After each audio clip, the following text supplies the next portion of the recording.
He was in bed all day, and that's coming from someone who can sleep. So,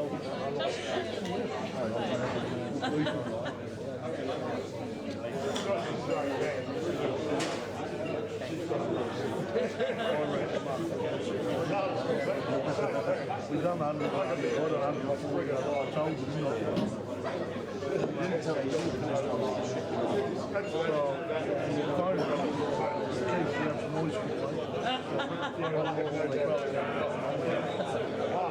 Someone goes to tell them when I'm pouring the motor. Someone else walks past, like that strike, grab his phone like that in a couple of rooms. The room was destroyed. There were beer bottles everywhere.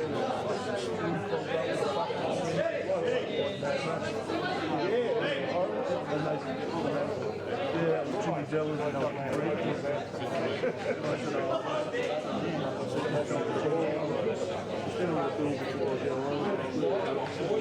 they reckon they got it cleaned up pretty well.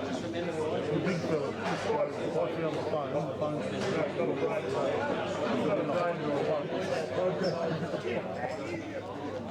mate, I haven't been fucking 17. I'm usually the first one. Some great work on one. It's not me, it's all electronics.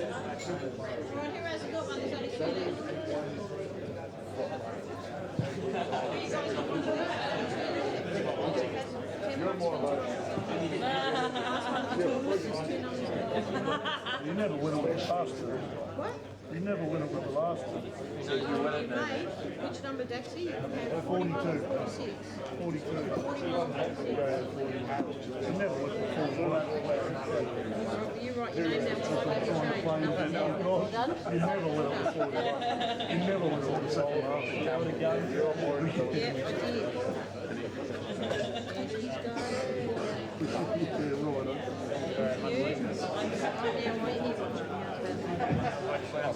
Teams in their places, please, for the commencement of the match. Number 14. Jimmy, is it your boss?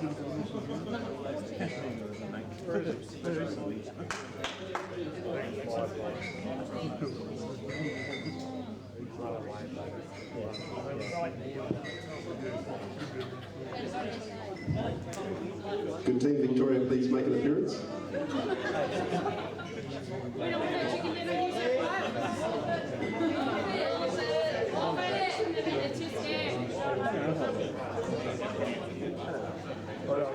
They're on the bus on the way home. 30 seconds.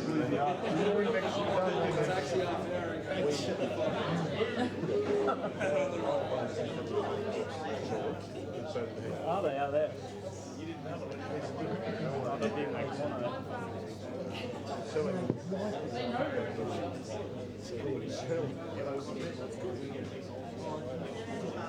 Well, that's what they'll get shirt on and get out there, right? You can just imagine it. Just rock it. There you go. In that butter. Well, that's the way. I will then.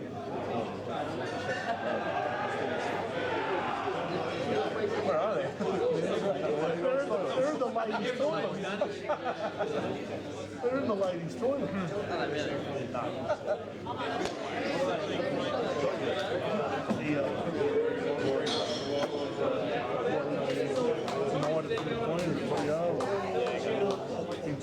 Ladies and gentlemen, good evening and welcome to the Albury Commercial Club. This is the final event of these Australian Netball Federation Championships for 2015.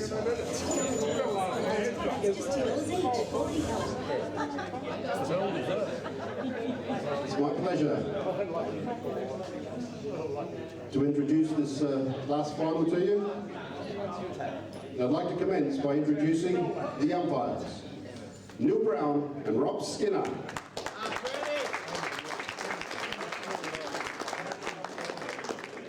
Let's acknowledge the adjudicators that are available. Greg Dingle, is the head adjudicator, Gordon Males, Lance Ryan, Alf Spiller, Andrew Saltmarsh, Tanya Ahmed, and Tournament Director Doug Percy. One round of applause for the adjudicators. Could I please have a bit of silence as I introduce the two teams. Thank you. Our first team, they're the defending champions, New South Wales. Team manager, Vanessa Smiley. Co-captain, Rusty Wheeler. Vice-captain, Steve Woods. John Boquette, Justin Sage, Barry Kitchener Jr., VJ Randall, Jamie White, Brent Reed, and Brian Green. Ladies and gentlemen, Team New South Wales.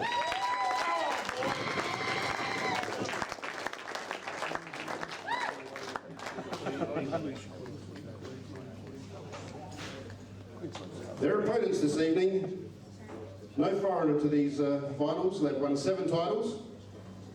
They've come along for a replay to last year's final. They intend to reverse the result. Ladies and gentlemen, Team Victoria. Team manager, Johnny Russell. Co-captain, Ben Noonan. Co-captain, Mark Robertson. Steve Tran, Michael Scarey, Paul Clack, Jake McCartney, Nick Young, Stephen Jefferson, and Peter Butterworth. Ladies and gentlemen, Team Victoria. Before we commence this final, I'd just like to say a few thanks. Sincere thank you to Paul Victoria, Donnie Colbert and his team for a wonderful job of putting these championships on together. To the Albury Community Club, staff and management for the wonderful job that they've done leading up to this event and during the event. Sincere thank you to the Albury Community Club. The Consolidated Leisure and Sports, our major sponsors, providers of the Strong Cloth Aramis balls and the True Line tables. Thank you to all the local sponsors, including JR and All-Star pool tables. To all the umpires and adjudicators, warm round of applause. And one big round of applause for the guys that are beaming our sport right out to the rest of the world, to all and sundry, to Cue Ball TV and AVF live stream, stopping Greg Dingle and Dad.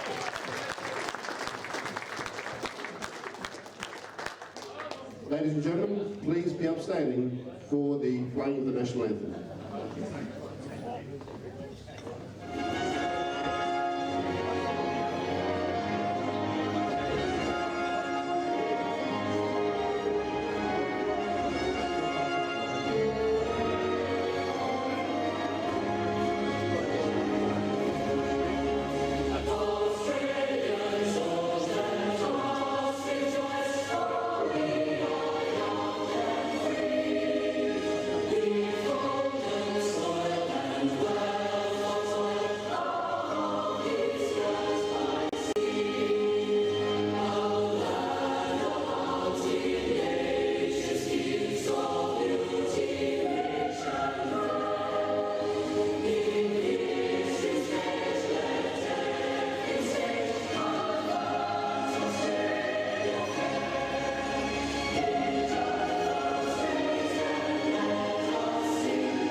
Check the hands, Greeny.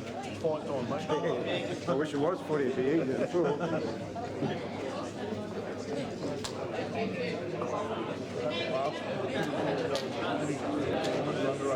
Well, ladies and gentlemen, let's wish these two teams. The very best of luck. New South Wales versus Victoria. Umpires, please take control. And so it begins. This is going to be a massive final. Thanks everyone for dialing in. It is just myself at the moment. However, we are desperately seeking to find the right person to sit down and commentate the frame. So hopefully it'll be two people pretty quickly. Looks like there's going to be VJ Sage to open for New South Wales. Not sure about the lineup for Victoria, but I do know that the Vics are really intent on coming out very hard for this first round. They know that New South Wales are a team that really run on momentum.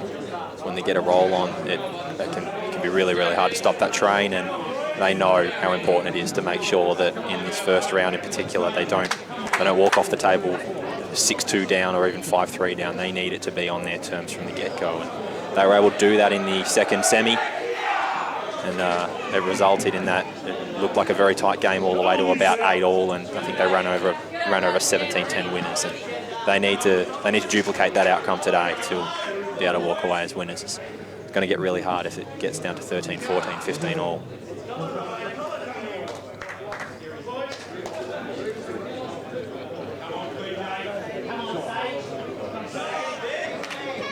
So we've got Mark Robertson and VJ. And Mick versus Justin. Mick will be very keen to make amends. He just won the title.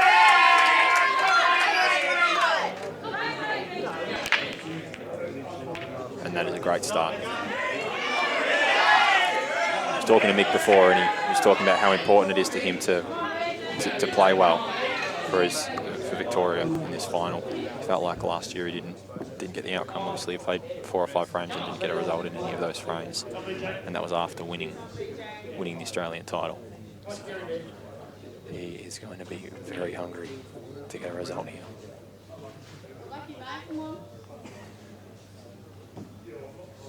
BJ's on yellows on the other table. I think he was just trying to flick that red out of the way there on that shot and missed it.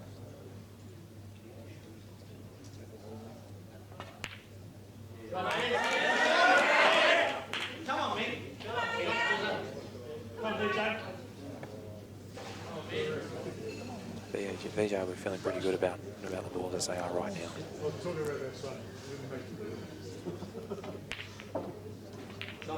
VJ played absolutely huge in last year's final. Anyone that's been lucky enough to watch it would have seen that he was probably the difference between the two teams this time last year, and he'll be able looking to replicate that success. Fantastic shot by McScarey there.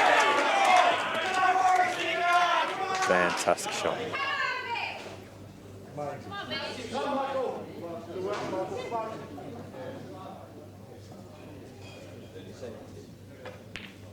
Shot bait.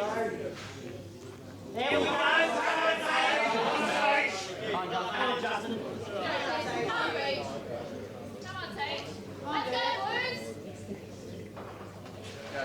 So Justin comes to the table with some work to do. Let's go, BJ Randall. Sort it out, mate. Stop rushing. The right shot here maybe just to try to smother those two reds for Mick. It's a risky shot because if you get it wrong, if Mick can pop either one of those two reds, then he's going to be able to pop both of them and open up that cluster. So Justin's probably left with the choice of either making a snooker or if not making a snooker, trying to just take control of that pocket. Based on that shot, I think it's pretty clear what he's going to try to do. So here we go for BJ. Come on, mate. Come on. Come on, mate. Come on. Let's go, Beach. Come on, Beach. Come on, Randall. Come on, Beach.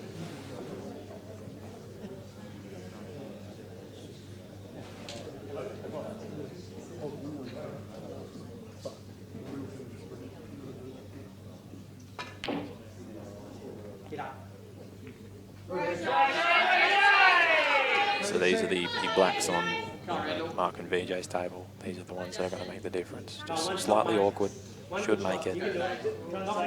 Come on, mate.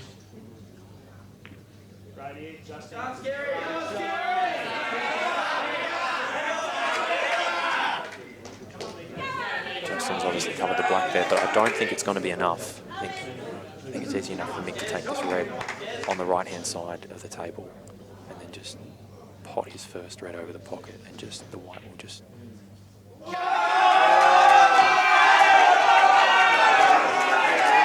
White will sneak into that black and open up that cluster at the other end, obviously a big miss.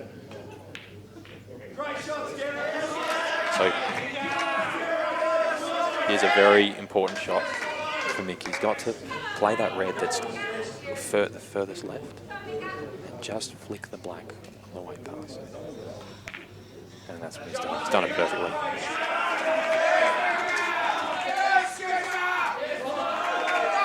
Mark is going to make VJ's life very difficult on the other table.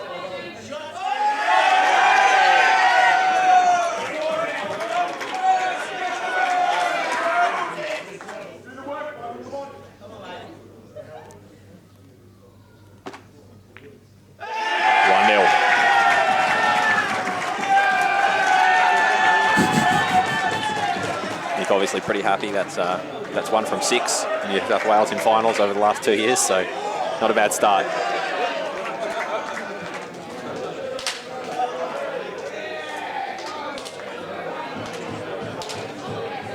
This could be just the start Victoria wanted.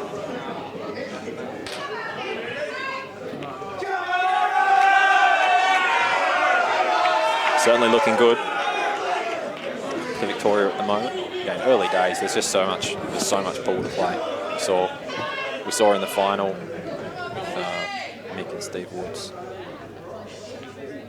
Steve got the jump and was a couple of frames ahead for quite a distance. It's a shorter race, and we're still good enough to push it onto the hill. And of course, anything can happen at that point, which we saw today.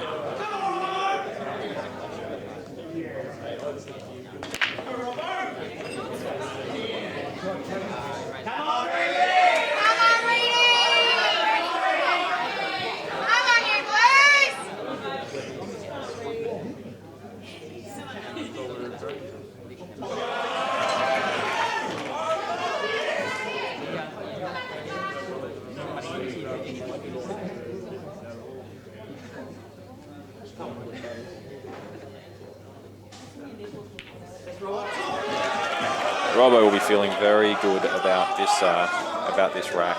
He's got 2 shots. Very unlikely anything's going to go wrong, and he can just comfortably negotiate these last few balls. It's really nice to have a start like that in a final and have an opportunity to just relax and sort of steady yourself.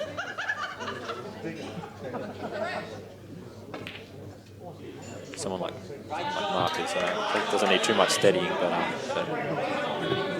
it can help pretty much anyone to just have that moment to just get clear on your thoughts.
So this match between Ben.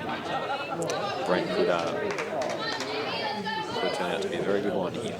Obviously, looks from here like a good tactical battle could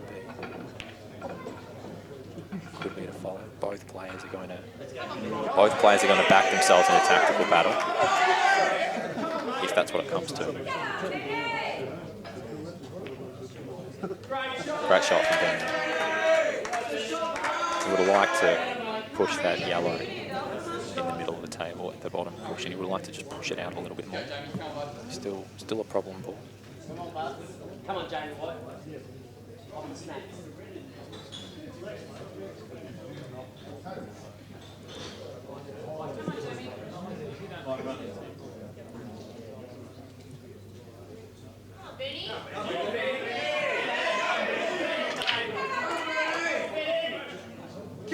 Jamie White has dumped the white ball on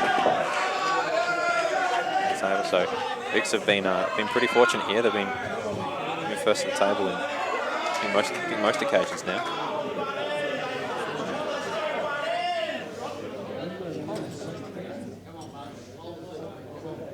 I think it's actually 2-all.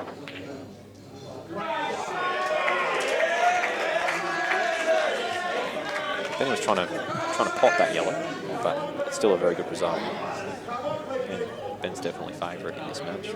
Ben's got a lot of work to do, but he's a very talented curious thing.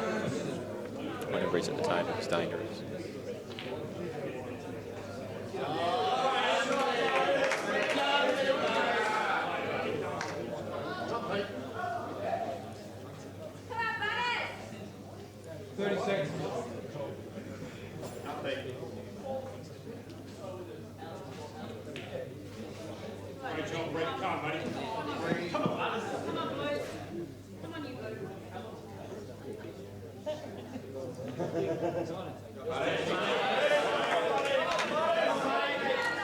Not a lot of tricky balls for Butters on the left-hand table here. The yellow down below the black. Good shot by Reedy there. The yellow down below the black. Just about to say, could make things a little bit tricky, but he has just he's opened that yellow up. But still hasn't got the result perhaps he hoped. That yellow to the right-hand side of the black doesn't actually go to the middle pocket, or it doesn't look like it from here. So he's probably left to take that yellow that he just opened up and take it into the middle right now. And that's a pretty tricky shot. And it becomes do or die too, in that if he misses it, there's not going to be a lot of places to hide.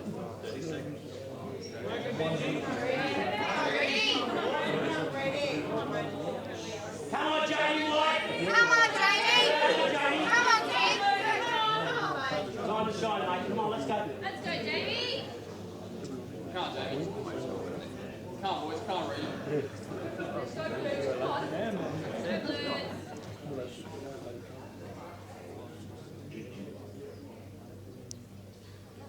My son twins. He's not as loud though. He's not up to that.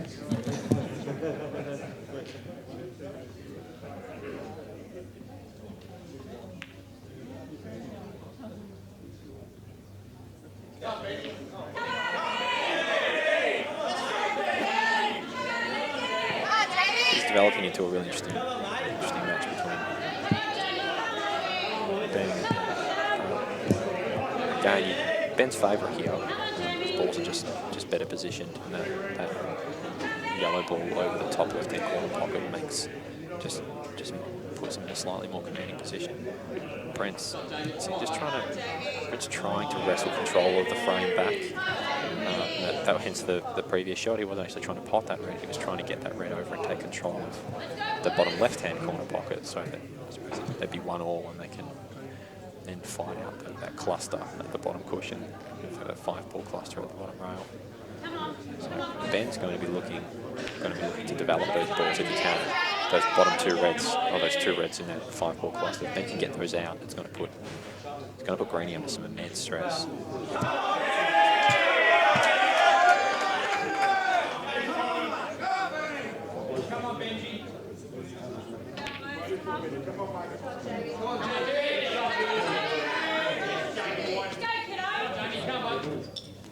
Jamie has a very good opportunity here. He's going to leave himself with a tough cut down the rail. There's probably no other way to play this, so he's just going to roll this ball in dead weight. This is the ball.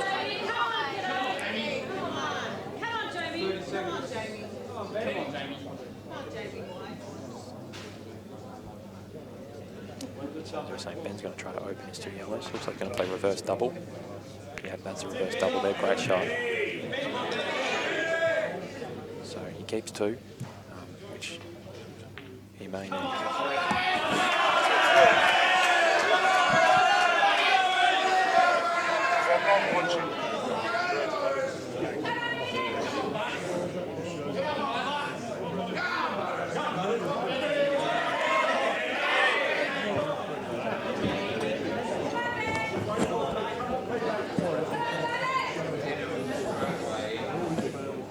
We have Mick Delahunty jumping in the commentary. Before we do anything, make sure his mic'd up. We've got no technical issues. Before we do anything, congratulations, mate, on a Australian Masters victory. Huge achievement today. Well done. Thanks, mate. Really appreciate it, James. So, God, he played beautiful and I got a bit lucky, I think. So, but we'll take everything we can get as well.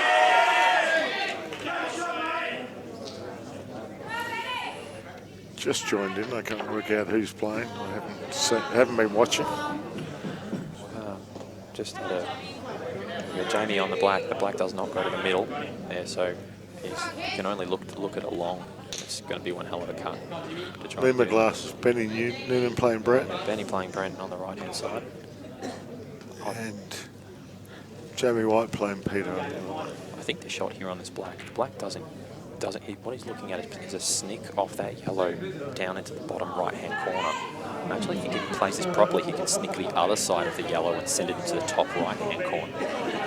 If he gets the angle right, in fact, he definitely can. It's a tough shot, but if I had the option, I feel like I'd just get more control by trying to hit the... Yeah, that's what he's lining up right now. He's lining up the black into the yellow. Oh, it's huge. White's going off. Victoria favourite on both tables. You'd expect Benny to go game here. Certainly think so. PB on the other side too. Oh, it's a great shot.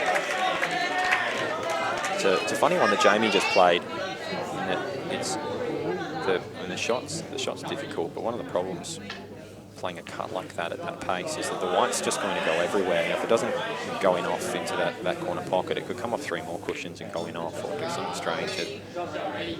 Often in those situations, just keeping pressure on your opponent can be more important. Yellow nib in between the 2 reds doesn't go, so it doesn't go, well, it goes in the middle, but you've got to get really good position. So Brent's decided to get the bad ball out, take the odds.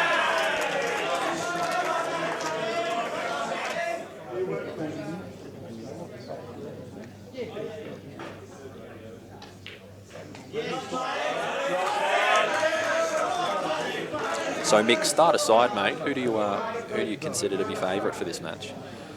Look, it's an even money bet. The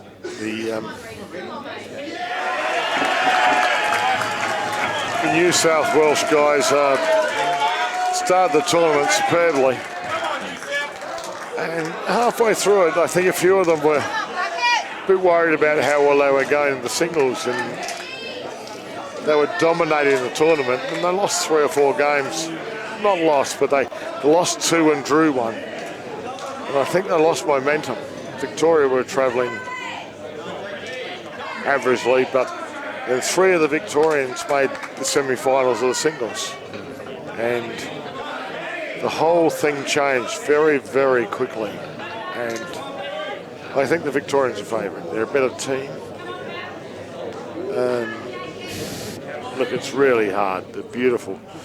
Beautiful, beautiful players, both sides. They're great players. Jeez. But I think the Victorians are favourite. That's my personal... Well, it's easy enough to say that now. They're 3 love up, isn't it? God, I'm a good predictor when they're 3 love up. my personal opinion is that New South Wales guys are really trying to win. Now, that's an interesting shot. Is he on the yellow? Playing cannon. Just a terrible shot. Not like the Benny Noonan we know. He might have been in two minds there because he ended up trying to send the red over, yellow into the red into his yellow, but he might have actually just been able to make it just a normal cannon. Man, team pressure is amazing, but Brent Reid will go game here, probably with 2 shots to go, but he will certainly win this frame. And that may be a prediction that's proved wrong, but these guys are beautiful kids. Reid in particular. I felt potentially Like to have been sorry, James. I felt potentially that White, he might have just been able to play that ball in a way that the White just travelled straight into the yellow and potted it. He could have potentially held that. Yeah, I thought there was no need to move that ball. Right, it was blocking off 2 reds. He had total control of the game. Maybe just touching a ball somewhere would have been a better shot. But that's easy to say now. Hard to touch him without disturbing. He's got a wrong angle here. He has to go through this ball without touching the black. It's not hard. I don't know if he's playing this off the red, I'd say. I think he's taking the bottom one. He's going to try to play soft. That's a good shot. He's hoping to get a better position, but he's missed out on this position too. So both times he's wanted to land a little bit high. And he has 2 shots, James. Just needs either to try and go game or waste one. But you'd expect him to go game. Can play the red near the black, follow through with on the side, but risky. Probably play the bottom one. Not on shot the rail and just waste a shot. Just play it softly, set it up, and then easily enough pot it and get on the red near the middle. No, he's having to go with side, which is great. I don't think that's what you want. I don't think he is, mate. I think that's great. I think he's just going to hold in the middle of the table and then just flip off. He's just going to roll off this and put it back in the corner pocket. But I believe my shot was, the option of playing it back in the corner pocket was a better option. But he's played it beautifully. Beautifully. I probably would have been inclined to take the bottom ball first with 2. Without doubt. But that's all right. You just screw back and put the black in the middle. Depending on the angle, it's hard to see from the TV view. Here we go. He might follow through it. No, he's going back and putting the right hand centre back. An opportunity to get on the board here.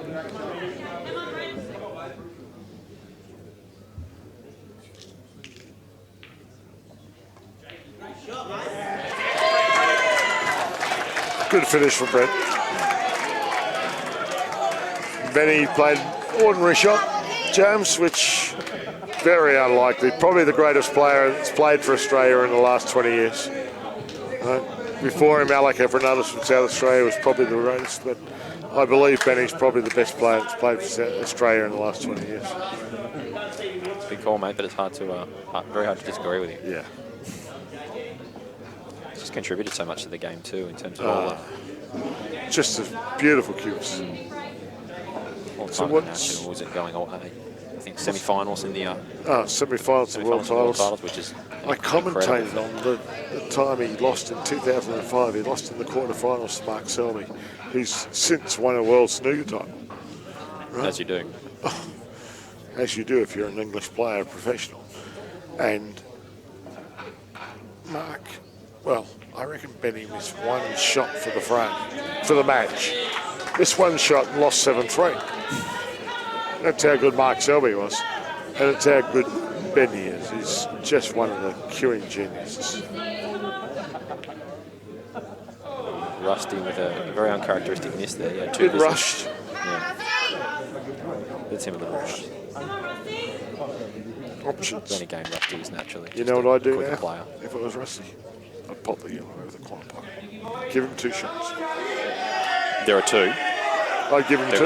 Yeah, I just pop the corner. There are 2 yellows over the corner. Yeah, no, I'd pop the corner pocket. Oh, there's 2. So goodness me.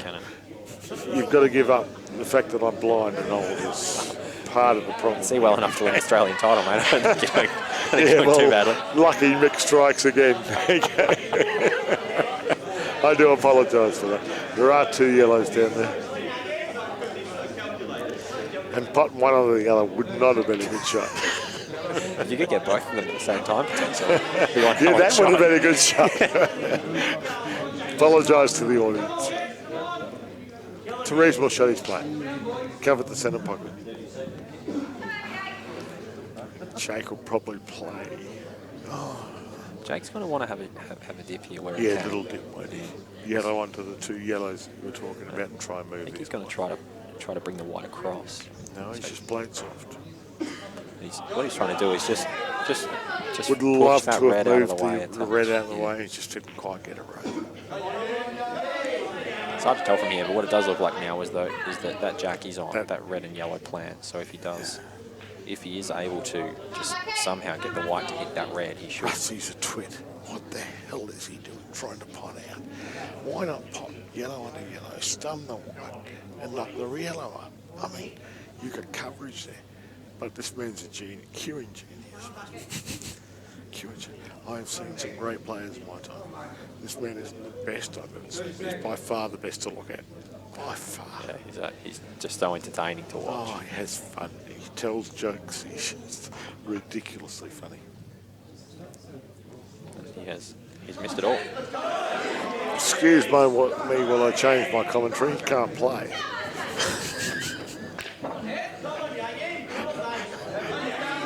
But he's got safety because of the yellow. I know Jake. If I know Jake, he'll come off the cushion and the yellow. Or he'll do something to make the yellow. But I would be amazed if Jake doesn't go game here. He'll certainly be going to be trying to run the rack here. Oh yeah, he'll be going game here. He needs good contact with these balls, and he has got it. So 30 seconds. still tricky. Still tricky. Still very awkward. That's what I'm saying. If you come off the cushion first, just knock the yellow out. Every ball's over the hole. It goes in the corner pocket where those yellows were. But I'm a curing genius from back here. Never missed. Good shot by Nick Young, just trying to get up to that yellow and potentially take a double on. But this out itself is a tricky one. Without doubt. Yeah, and all Steve's red. Steve Woods Yellow will off be no, pretty play keen the to get yellow. started at that table. Yellow in the middle. Okay, so now might be the time here where he does. Things are getting pretty awkward now. Now might be the time. Still got 2 shots to come off the cushion and knock out that yellow on the right-hand side, just on the top end, the top rail. If he can just develop that yellow in any way, if he can make this cannon, then that makes life easy. But Like I said, I expect Jay to go game, but it's getting tougher by the second. it is. And you're moving, if you play the ball near the middle pocket, it's a ball that's already on. Yeah. Well, do you really? I think you should play the one that's near the red, off the cushion, Yeah, and try and hit the red with it. yeah. Right? Even if you don't. He is sending that yellow. He's going to try to disrupt that. Correct. Disrupt that cluster. Pop the one over the hole. He has done that very well. The man's a curing genius. Let me tell you, I played his father. We won't go how many years it was ago. His father was the same. Great thinker, great motivation with winning the game. And good blokes to boot. Good blokes to boot. Really like this bloke. He's a nice man. What a shot that was. What a great shot that was. A lot of work to do, mind you. Luckily, he's still got 2. No, he's fine. Well played. Just a sensible shot to not try to make that cannon and try to pot the yellow. Correct. So the black goes in the middle pocket or the corner left, depending on what position he gets on the middle pocket. One would assume he'll pot these 2 and then play the one in the middle last. He could go the other way. Pot the one over the pocket and play the one in the middle first. It's a common lesson we see a lot when we watch really good players, and that is that there's no fear in wasting a shot to be in a better position. That's right. And if you got 2 shots and you keep on trying to make low percentage shots, eventually you might find that you have 1 left and the balls aren't the way that you want them in the first place. I think he would have liked to have been a bit higher on that. Nah, it's all right. He'll just play this softly, end up on the ball, and literally put the black in the middle. By the look at that looks perfect. He can just play bottom. You just screw down to the bottom corner. See, he's already lining up that black into the right-hand centre pocket. We've forgotten about the other table totally. Stevie Woods is just put on a little clinic. As we said, Youngie played that double. If he missed the double, he was going to leave the balls open, and Steve has pounced.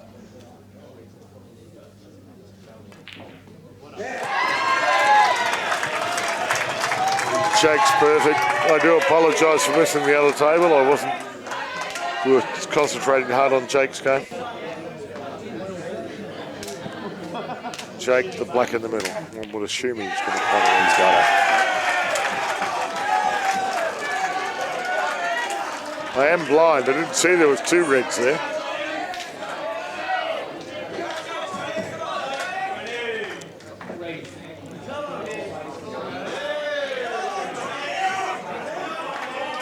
Victoria lead 4-2. 2 games to go in this round. 4 rounds of 8. Best of 32. Right. Sorry, James. Rusty's just come back. Rusty's just come back off that table and explained that he doesn't seem happy. I think he might be talking about the contact with the balls. Potentially might want the balls cleaned. I think he's hard to catch, but I think he was saying that 3 times he had some unusual contact in that frame, and he's told his team not to walk over onto the table, so just stay here, and it looks like they might clean the balls. James, I hate to say it, mate, but you play a lot of ball. I'm an old man. You play the table, mate. You let it happen. What happens, happens. Right? I think what he's doing is trying to find a way to disrupt Victoria. Okay, 4-2 up. Rusty's a genius. Genius.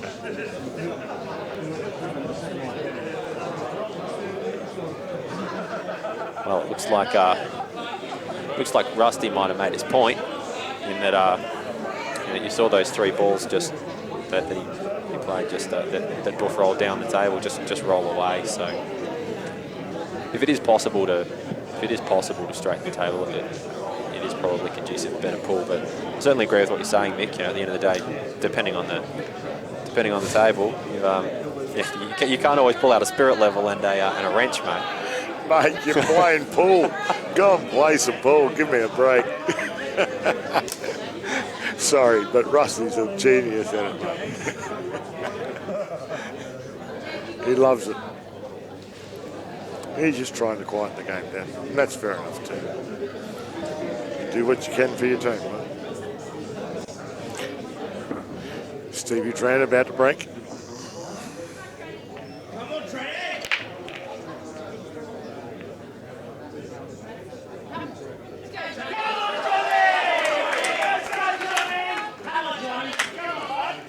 But one of those yellows look sensational, don't they? They do a very good break. I must admit, I haven't seen much of this guy actually. I hear he's look, I don't know him either, but I was looking at the stats earlier in the tournament. He was shooting something like 70% for the first 3 quarters of the tournament. It's a good start. Oh, sensational. He's dropped off a little bit, but there's a lot of pressure at national titles, and especially in your first one. He's I hear he's from England. I don't know him at all. Yeah. But this New South Wales team is quite remarkable, isn't it? They recruit well. They recruit well. They do very, very much so. But in the end, and I'm not biased at all, mate, but we can, in this national title, and it won't matter, South Australia's still 116 and 13 national titles. Not that I'm biased. You know his hardest ball here? In this out? His hardest ball? Yeah. What's his hardest ball? The black. Without doubt. The rest are pretty easy. So do you take the easy one in the corner pocket and play the other one over the other side of the red, or you play this for the top and come back? That's what he's doing. Just got to land. Hasn't played it well. There's always funny ones where you want to land a little bit lower so that you just got more options. You need to come up high so you can bring the white back down. Now he's kissing the red when he plays it. Little chance of an error. Okay, whereas if you play the yellow one first, you can play the red. We'll see what happens. Oh, he's missed it. It's a good shot. Right through. The black does go into the... As I said, the black's the hardest one. It goes into the left centre. Correct. And So you're unlikely to land on it in a way that it can go into the right centre. Play this one in the middle. So here he's got what he's going to be looking... Oh, maybe if he stuns that bottom yellow, like let's imagine he takes the yellow to the centre, and then he takes just stuns that bottom yellow. Maybe that leaving the white right there is enough to cut that black into the right centre. I think maybe you should roll through each. Sorry, I'm an old man. 3 centimetres. 2.5. He's played it beautifully. He's come back. I would have played the other way and just run through it and come over. He just needs to get on this black in the middle pocket where those 2 reds are. Has played it very well, and the beauty of doing it this way, judging by the it's angle. a better shot than what I was playing, but judging by the angle, he's probably just going to try to screw into that bottom red. And if he does get it wrong, if he connects with the top red, then that's still okay. You know, like he's still likely to land good. Kiss the red. Yep. Okay. Either way, you should get a shot. He's screwing, as you said. He wants to just hit that red to the right, full ball. That's a good shot. Yeah, great shot. Great shot. Easy black into the middle pocket. Scores 4-3. Negotiated this out very well. Yeah. We'll go to the other table. Barry Kitchener Jr. And Paul Clack. Beautiful shot. Good, confident opener. Oh, he's missed the ball. I did assume he'd pop that. I do apologise. And these are the ones, you know, at a national title, at an Australian final, these are the ones that must can pop that. Yeah, they make all the difference when you get to the deep end and you look back at how you're 16 all or you're 15 14 down. You can no longer win that game, right? Unless you fluke the black, because Stevie will just hit the ball over the top left-hand corner and play a snooker. Yeah, unless you get out of the snooker. It's just Barry Kitchener again.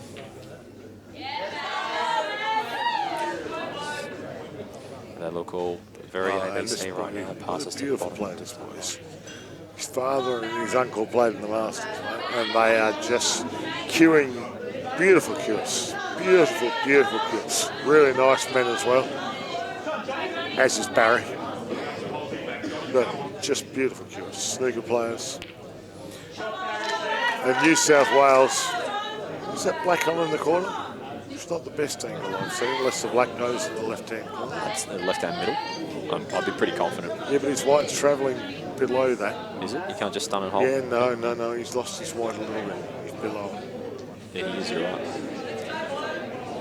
If it doesn't go into the corner, he's probably screwing back into that, just above the black into that yellow. Or going around the cushions, putting the black in the same hole as he puts the red, mate. Yeah. It's not a bad effort. As I said, you expect Stevie Tran to win. There you go. Ooh, that's it. Well, he's got on it anyway, but he was a fraction lucky off the jaw.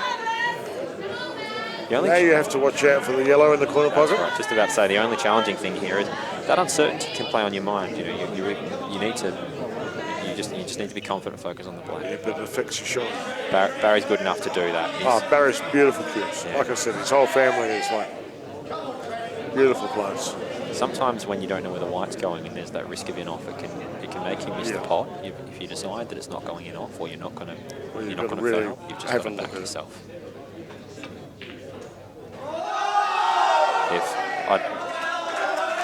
Once again, New South Wales 4-all becomes 6-2 down.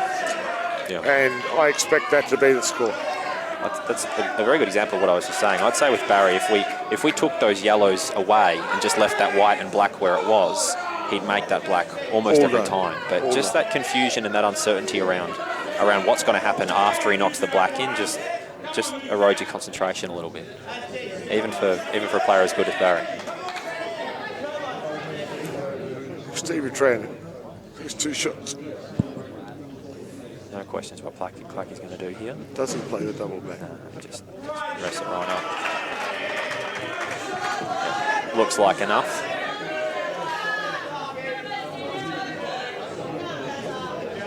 Mick's got paper notes being passed to him right now. The one, I'm just going to read this. It says, Scotch and Coke, question mark. Diet bliss. Lots of ice. Reminds me of Dennis Denudo with the glass of water. Oh, Stevie, bad luck. So Tranny's got 2 here, and I think all he needs to do, again, this is another one of those times when you just need to waste 1 shot. Just play that red, play one of those 2 reds, and just flick both of them out, and then the out becomes very easy. James is correct. If that's on, he doesn't have to waste one. He just plays it. Here we go. We'll find out right now.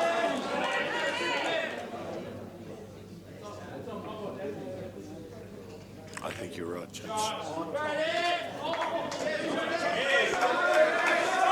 think he could have played that a little bit softer than he did. Oh, he would have loved to have played it a fraction better, but I still expect him to pot the ball over the corner pocket, play the one in the middle and pot the red in the corner pocket and go down.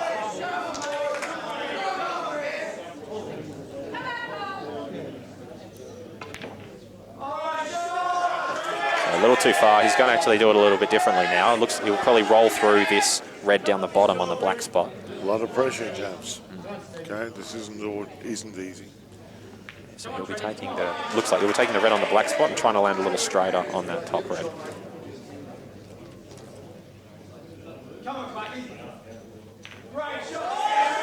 he's played it very well.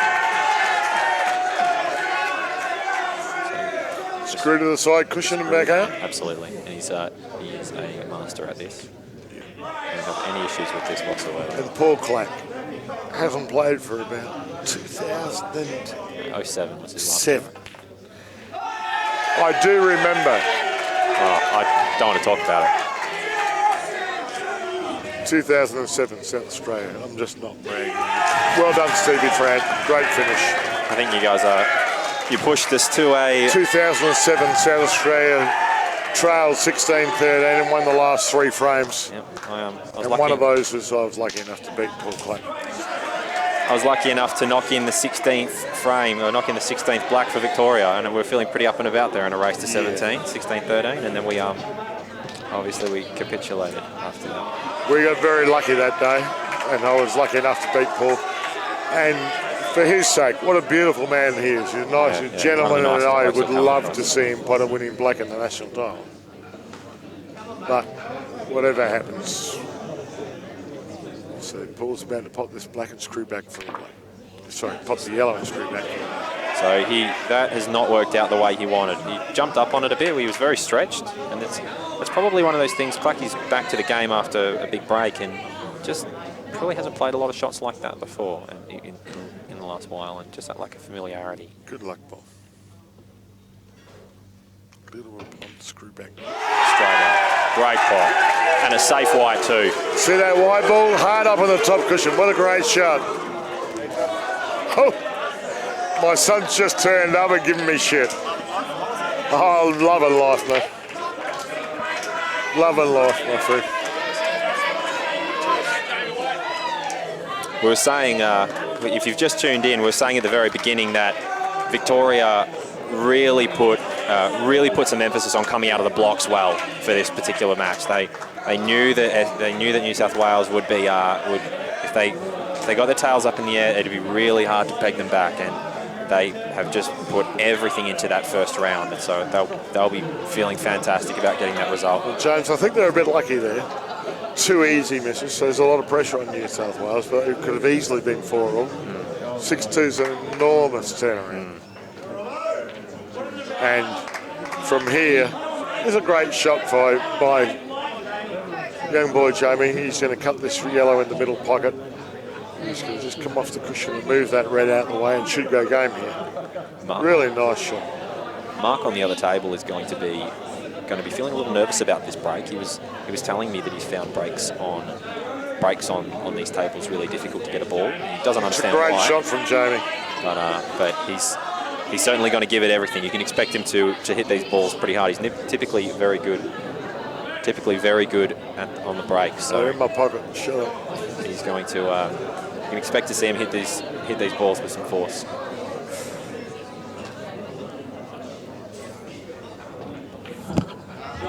Yeah, great shot by Jamie. Now it becomes just a case of dropping this yellow in. Doesn't need any work, just dead weight.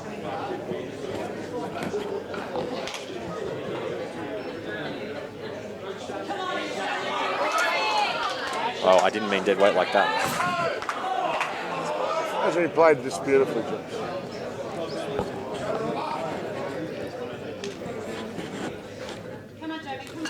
I think he needs to kiss the inside of the red, James. Or is he going to put the black in the corner pocket? If he can play it skinny enough, he kisses the inside of the red and comes back out for the black in the middle. No, he's going up the table to put the black in the corner. It's a really nice shot, James. Great weight. Really nice shot. Is a really difficult shot to play under pressure. Great shot under pressure. Beautifully played.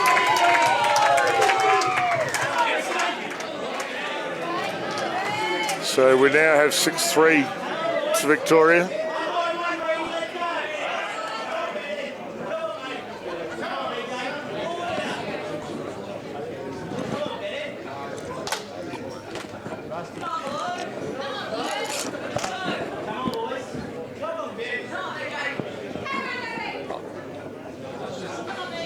Brent's playing the yellow in the middle. These two gone teams, low enough? These two teams are it just makes for such an entertaining match because at every table you've just got two incredibly good players versing each other. So where have you been for the last few years? I've been working a lot, mate. Family? No. Wife and kids? Wife. Lucky enough to find someone who wants me, which is pretty incredible. And yeah, well, I'm not going there, okay? No, you don't need to. I just did. So it's a very good call. It's Brent's got a bit unlucky there, James. He's over ball, which is the toughest shot in pool. Particularly long. Long particularly shot. Long. Very good call. BJ Randall. Last frame, big favourite. The last frame that he played, first game he's lost in the final series. Okay, he'd won 7 out of 7 before that. Okay, they lost the semi-final. And last year's finally won 4 out of 4, which was some of the best pool I've ever seen in my entire life. He was the difference. He was the difference last year, no question. By a distance, he was just a fantastic final. So I'm not surprised to hear that he's had those results, mate. Yeah. So what's going to happen here? He's got both bottom pockets covered. He's got a black cupboard behind.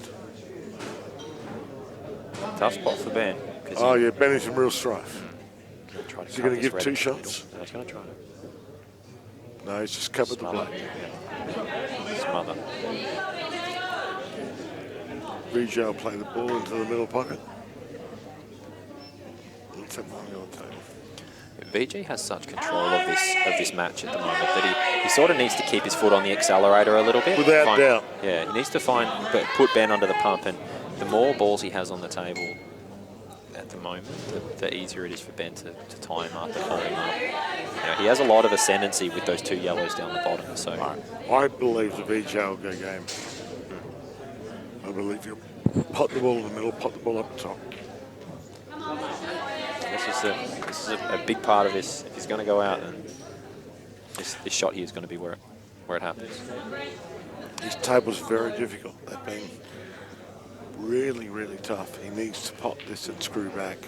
It's not easy to do. He has to be totally, totally focused. No, he's just playing. Yeah, no, he's screwing back. I think he might be coming between the reds, though. Yeah. He tried to come between the reds. It's the real trouble with these. Some of these tables are just cut a bit differently to what we play with normally. And I'm not having a go at the tables. Anyway, we'll go over to the other table. I think Just lastly, Ben, with this visit, he needs to just get another red down over VJ's, down over that black. And You just cover the black, you think, James? Just smother it that little bit more. He doesn't want to give away 2 shots. Is he going to go through and play this yellow in the middle? And he's done it well. That's a really good smother. VJ now cannot pot that yellow. Well, he can. He can play the yellow into the middle. Oh, sorry, mate. And bump them out. Oh, yeah. If he gets real lucky, he can put the black. Brent's played really good shot, actually. You expect him to pot the yellow in the middle and pot the black? Here we go. Here we go. No good. The black's not on. Red's covering it. Very lucky, actually, not to pot them. So now he has to make the yellow up the top corner. And Reedy, once again, solid as always. He's just doing the business. Player he is, man. What a beautiful player he is. That is a big shot by VJ. The problem is... No, I think it's all right. Pots the yellow, just snicks the red, moves it away, and sends the white up towards the centre pocket. I think that's the shot. It's a very, very tough shot. Don't whack it, just softly. Yeah. Just moves the red. He's okay. And he has done it. He's okay. And done it well. He played it very, very well. I wouldn't have whacked it, but he played it beautifully. Well, what it does mean is it is 6-5 to New South Wales because we're about to be 6-5, aren't we? He will finish this. Yeah. And beautiful play. A fantastic out too. This boy is a sensation, my friend. He is. Well done, VJ. Take a bow. In his last 11, 15 frames of finals in national titles, he's lost 15, 17 frames of national titles, he's lost 1. Is that amazing? It's incredible. University student, intelligent little boy, cross-eyed, lost a left-hand eye. I don't know exactly how that works, but you look at him and he's talking to you and you can't see him, but he's an incredible talent, a nice kid to be. So he's right-eye dominant, so he's got little vision in his left eye, is that right? Look, I don't know how it works, but if you look at him, he's not looking at you when he talks, he's looking at the guy next to you, and you're going, hold on, BJ, where are you? But he's looking at you. Maybe that's just me. I've never noticed it. No, well, you'll notice it next time you talk to him. Now you're saying it. Yeah. So what's the score? 6-5. Can't say I'm unhappy about it. I want to see a contest. Yeah. Well, it's certainly shaping out that way. Yeah, and this is just a nice little moment in the match too. New South Wales are starting to push back, and it's going to be interesting to see what happens in the next couple of minutes. So Barry hasn't pulled the ball off the break. Yellows look good. I think reds are better. I think you play the ball. I'm taking yellows. But I'd say that because I think Jake's first shot here, if he takes that yellow up the top, just below the red, so the yellow to top left hand, screws back he and can screw into those out. other two. Yeah, no question. If you can make this shot, then the frame begins to I was look thinking red up off the cushion, off the yellow, but no, you're correct. There we go. As long as that yellow lands reasonably well, and it has. Told you reds were better, no. No, I still think that Jake will probably find a way. Got to be careful, though. You don't want to miss. You play the ball along the bottom cushion, come down. No, he'll play the one down here. Down the bottom here. He can't afford to miss. Because those reds are all on. What's happening on the other table? Just the sage. What a genius. 312 titles, 315 titles, 218 titles. You know why he didn't win 3? He was doing year 12. At the same time, at the age of 17, he won an under-21s and Australian singles title. He had 9, 10, 11, 12, 13 Australian singles titles before he was 18. Queuing genius at the game of 8. And a good bloke to be. Yeah. Not a bad rap giving him, mate. Sorry for knowing too much. Just shows how old I am. He's a fantastic guy and a nice very kid, talented kid. That's a nice kid, mate. What is that? Short. He was trying to that? knock the white into the second yellow and pot it, and he had the right angle, but he just hit it way too soft. Well, why doesn't he try and pot out? He was trying to. I don't agree. He just missed the. He didn't hit it hard. Simply didn't hit it hard. Let me tell you, he won't get another shot. He won't get another shot, mate. That's how good these guys are. Like to have played that better with young Barry. Yeah, he would have liked to have just taken care of that red on the bottom rail. He would have liked to have followed through properly, but he either got a kick or didn't cue it properly. I still expect him to go game here, mate. I'd play the one near the centre pocket because it comes off the cushion and moves the red. Yeah, likewise. Okay. You play the other one. No, he's playing the right ball. I expect him to go game here.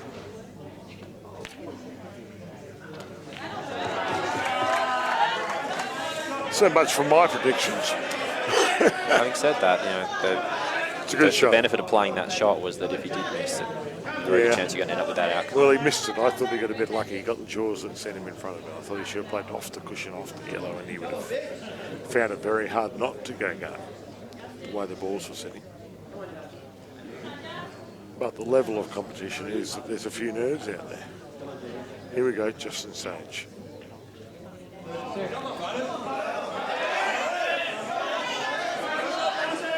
Butters has been the super sub of the tournament.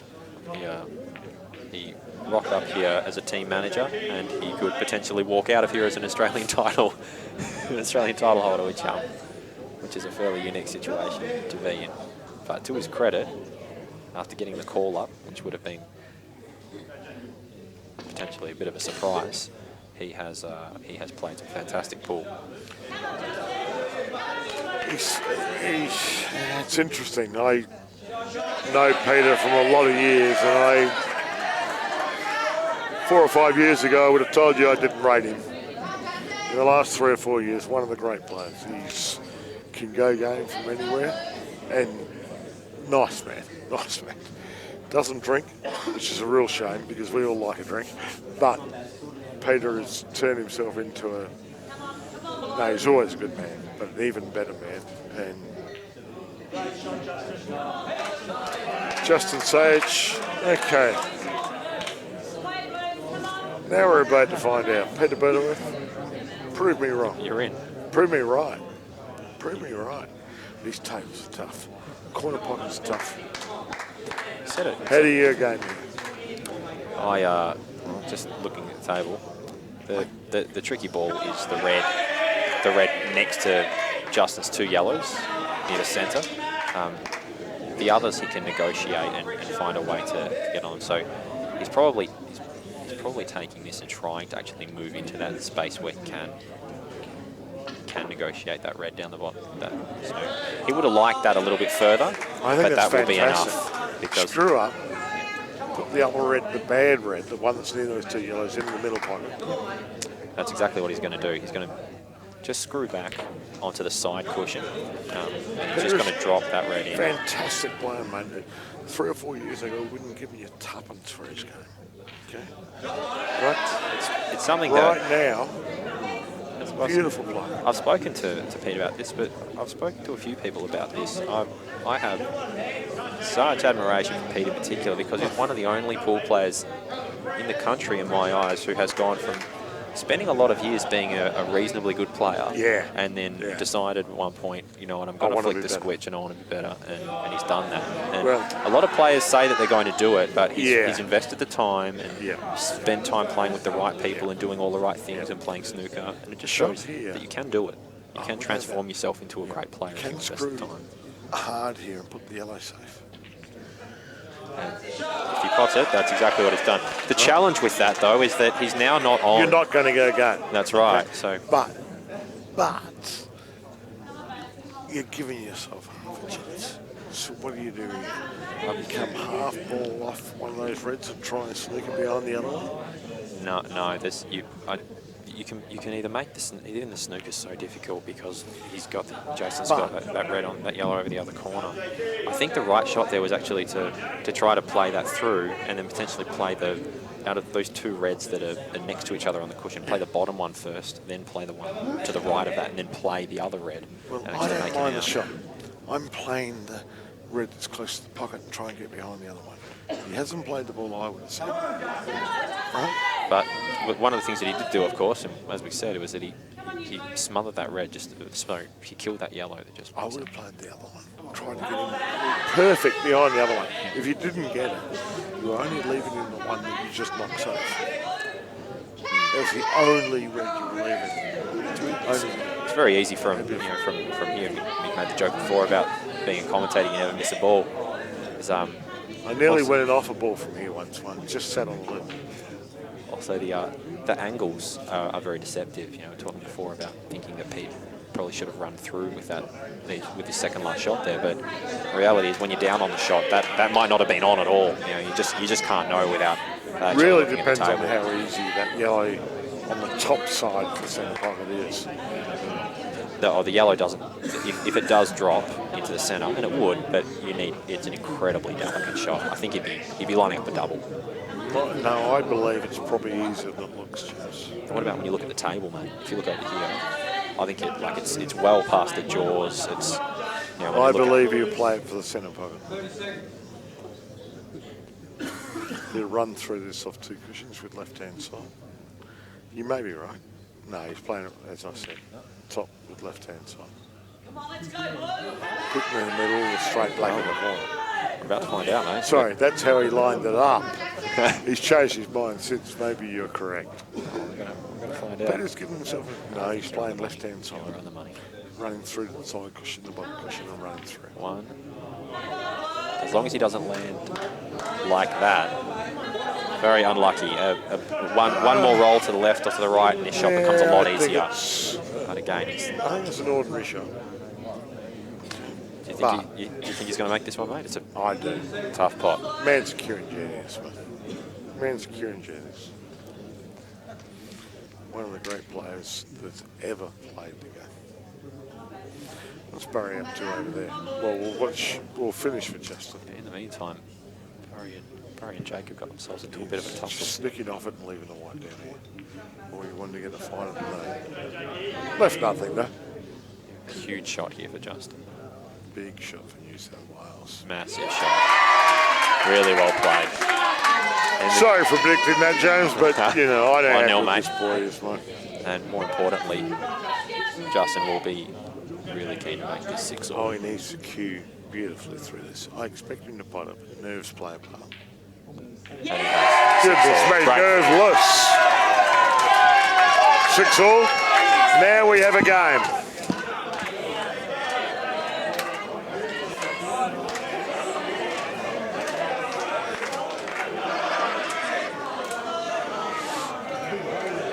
Jake McCartney, yellow onto the yellows. No, he's playing the white. What a great shot. What a fantastic shot. Goodness me, the guys are queuing genius. Is that black on, do you think? Does it go past the red? Oh, hey, well, it's so hard to tell. Because if you bury right now, the odds are you're going to give two shots. I said no. Looking at it again, I think potentially, yeah, if you dead weight, it should go. I don't think you can punch it in. But dead weight if you're right behind it. So, here's a shot. Normally you just give two away and just touch the ball, right? I push through it so that the yellow that's behind the red you can't get to. So that's no good. Pops the yellow and extract. Moves the red anyway. Whereas I push through it, leave the white down the other end, and he can't get back to the yellow behind the red. He's got no balls to move. Yeah, it's the right shot, mate. No, it's just a bloody load of bloody 59 years of experience. That's all that is. I was just about to say it's not one that I would have seen. So it's no, and not many people would. But it's a matter of playing 300,000 games of pool. you'd expect to have done something else with your life, wouldn't you? You understand what I mean, though? It's got a bit stiff here. It's on the yellow in the middle, but the red's got in the way. It's very, very stiff. All of a sudden, this is looking like 7-6. Well, New South Wales are favourite. Jake's going to have to play a really nice shot here to get out of this. Youngie has been playing very well. Nick Young on the other table, he breaks. So. Young kid made the last 8 of the world titles this year. Is that correct? I'm not sure, mate. I think he did. And just a beautiful kid as well. That's the best part of this game of ours, mate. We're producing good kids as well as great players. You know, in the end, you can rate yourself as much as you like, but in the end, you've got to be able to be a good person with it. Yeah. And this boy, Nick Young, is a nice man. He's a nice man. As is Barry. Good boy. Game of pool, we win and we lose, don't we? Yes.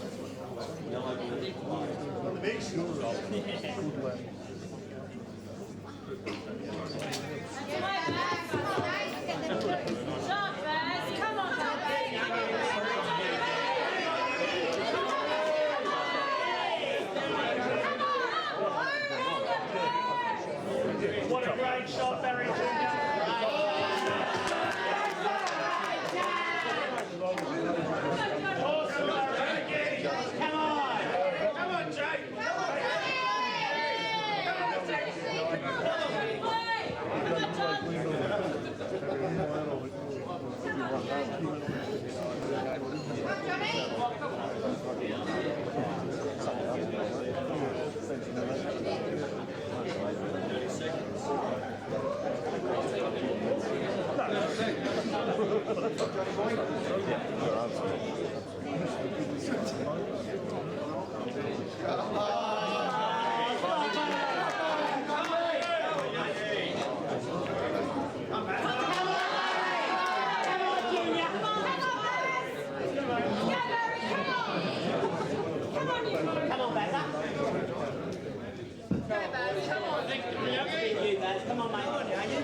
Come on, Johnny.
Just had some couple of technical difficulties there, but we are back. We've had a player trade. We have lost Mick Delahunty, but we have kept it in the family. We've got Jimmy Delahunty here to talk us through this. So welcome, mate.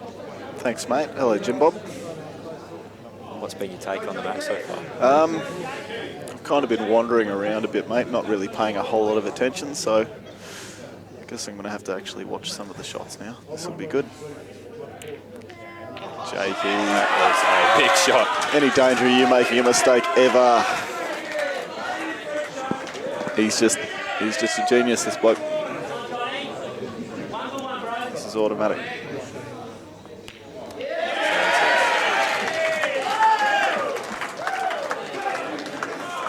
So Victoria keep their nose in front. 6-2 to the psychology of the match. I think they'd be pretty happy to at least keep a little bit of a lead because they shouldn't they, from being 6-2 in front. New South had all the momentum. They've just snatched a little bit back, maybe. Based on the start here, they'd probably be happy with it if they, even a 5-3 loss this round, and they can take a 2-frame loss into the halftime break. Yeah. Nick's been really good this tournament. I've been really impressed with him. He's sort of come of age the last couple of years. We've seen him at Berry and a couple of other sort of money tournaments around the place. He's really become a player. You know, obviously, he spends a lot of time with Jake and... A lot of time. I think they live together, mate. Yeah, they do, don't they? He's sort of modelled his game on him, I guess. And he's playing beautifully this tournament. I think he might have shot up towards 70% in the team, so very solid player. And of course, John's a quality player as well. I don't know how much you've seen of him, James, but he's a pom and he's a freak. Very good player. He's going to have a tough chance, but a big chance here. He's going to be playing a very tricky Jackie.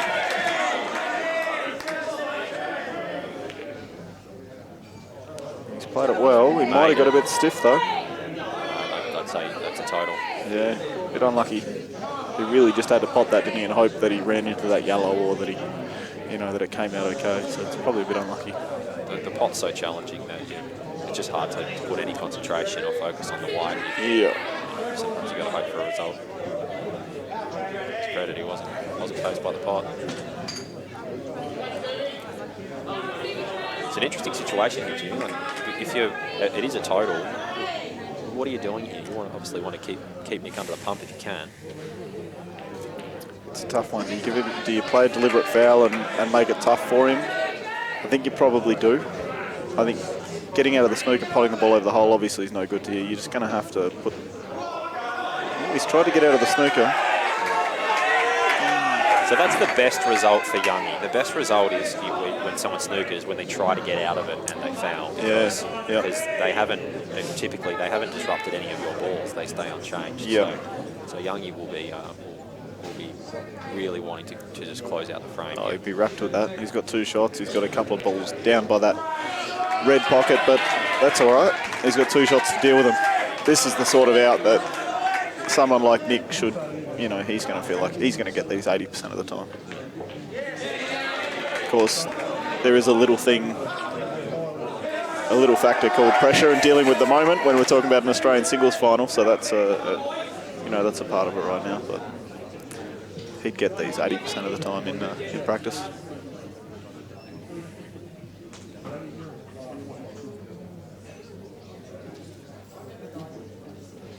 I think he's going to...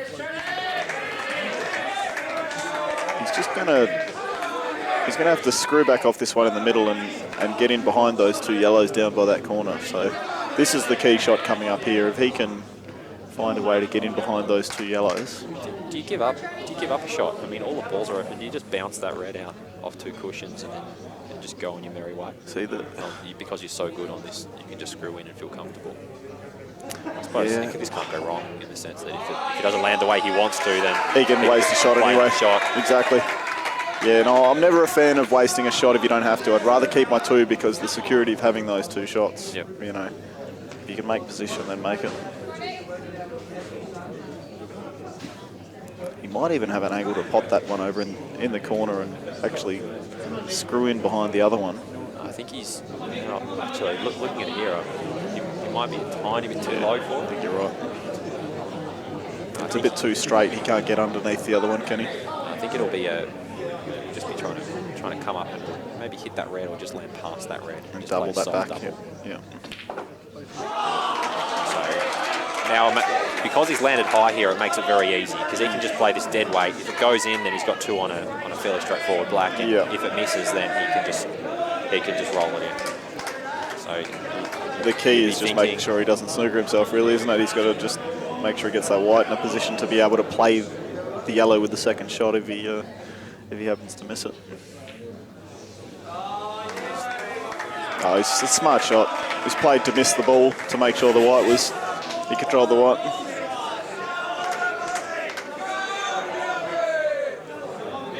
And on the other table, Steve is in a very commanding position here too. So you'd be thinking that Victoria will close out. You're thinking that they'll close out both frames here. Just well negotiated by Nick. He's just done this. Yeah, he's played it well. Made it look easy, which he should have. They're the sorts of balls he should have got, but it's not easy out there. Under the pump.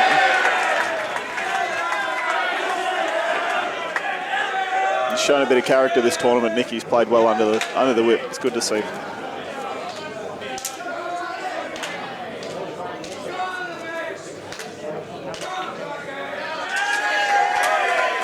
Stevie Tran should be.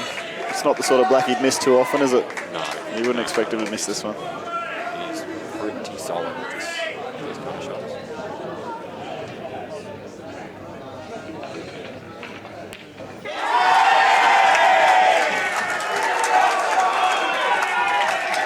Well, mate, this is what we were talking about. You know, they were 6-2 up, of course, and they've been pulled back to 7-all, I think, or close to. Yep. So it's well, 6-all, yeah. 6-all. Yep. So it's again this frame in a lot of respects before the break almost feels like a bit of a free roll in that this is a chance for them to go 10-6 up. If they don't and they finish 9-7 up, they'll still take that. Yeah, exactly. What's taken place in. No, you're spot on. If you're Victoria right now, you're thinking it's win-win. You know, you go in 9-7, then you're still happy, but you go in 10-6 and the job's half done, isn't it? Yep. You're halfway there. And then some. So they'd still be very keen to get it though, because they know how dangerous this New South Wales side is. So 10-6 would be fantastic for the Vics. I think we're running, just looking over, we've got probably about 250 viewers at the moment. Probably a good opportunity just again to thank Dan Lynch for all the hard work that he does. I haven't had the chance to get to any of this tournament except for the last day, but I've been able to stay updated with most of the things that have gone on. I've been able to watch some great matches from home, and it's something that I think it's something that a lot of people take for granted. You know, he puts a lot of time and effort into the game, and yeah, we're very appreciative that he is able to project this out to everyone from their homes. So the work Dan does, you're spot on, James. The work Dan does is unbelievable. He's gone to the Australian snooker, done that for a weekend, come back to this, and he's been doing it for quite a while now. You know, a number of years now, and he got up to the Darwin Open when I was up there, and you know, the amount of tournaments that he goes to and the effort that he puts in, second to none. And I do try and tell him at times, you know, if I get lucky enough to get a result somewhere, I'll mention it. I think if we can get this sport to a point where, you know, elevate it to a level that it's higher than it is now, and people are making a living out of it, and we can turn it into semi-professional or even professional, then it's going to be, people are going to look back and say, well, that's Dan's work that created that for all of us. You know, and that's, you cannot overstate that. Dan's frantically waving his arms, trying to push down. Guys, shut up, get back to the game. No, well, bad luck, Dan. You got to take the heat, mate. Take it as it comes. I couldn't agree more. In terms of the development of this game over the last 10 years in particular, I think probably the most significant development that we've had by a distance, other than New South Wales' ridiculously loaded team, has been cue ball TV. Yeah. And the ability to just watch a lot of really great matches. I'd probably put it a fraction in front of New South Wales' loaded team, but that's some big calls being made. I might have a fraction of animosity towards that, so you know, I might be not speaking from a perspective of complete objectivity, I suppose.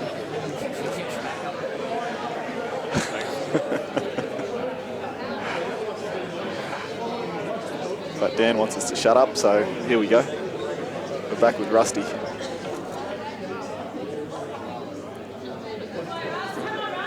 He's a fraction short there. He's got a bit of work to do, Russ. As the black's tied up, the red's tied up over the other side of the table there. He gets himself into these predicaments, old Russ, because he's such an attacking player. He's a great player.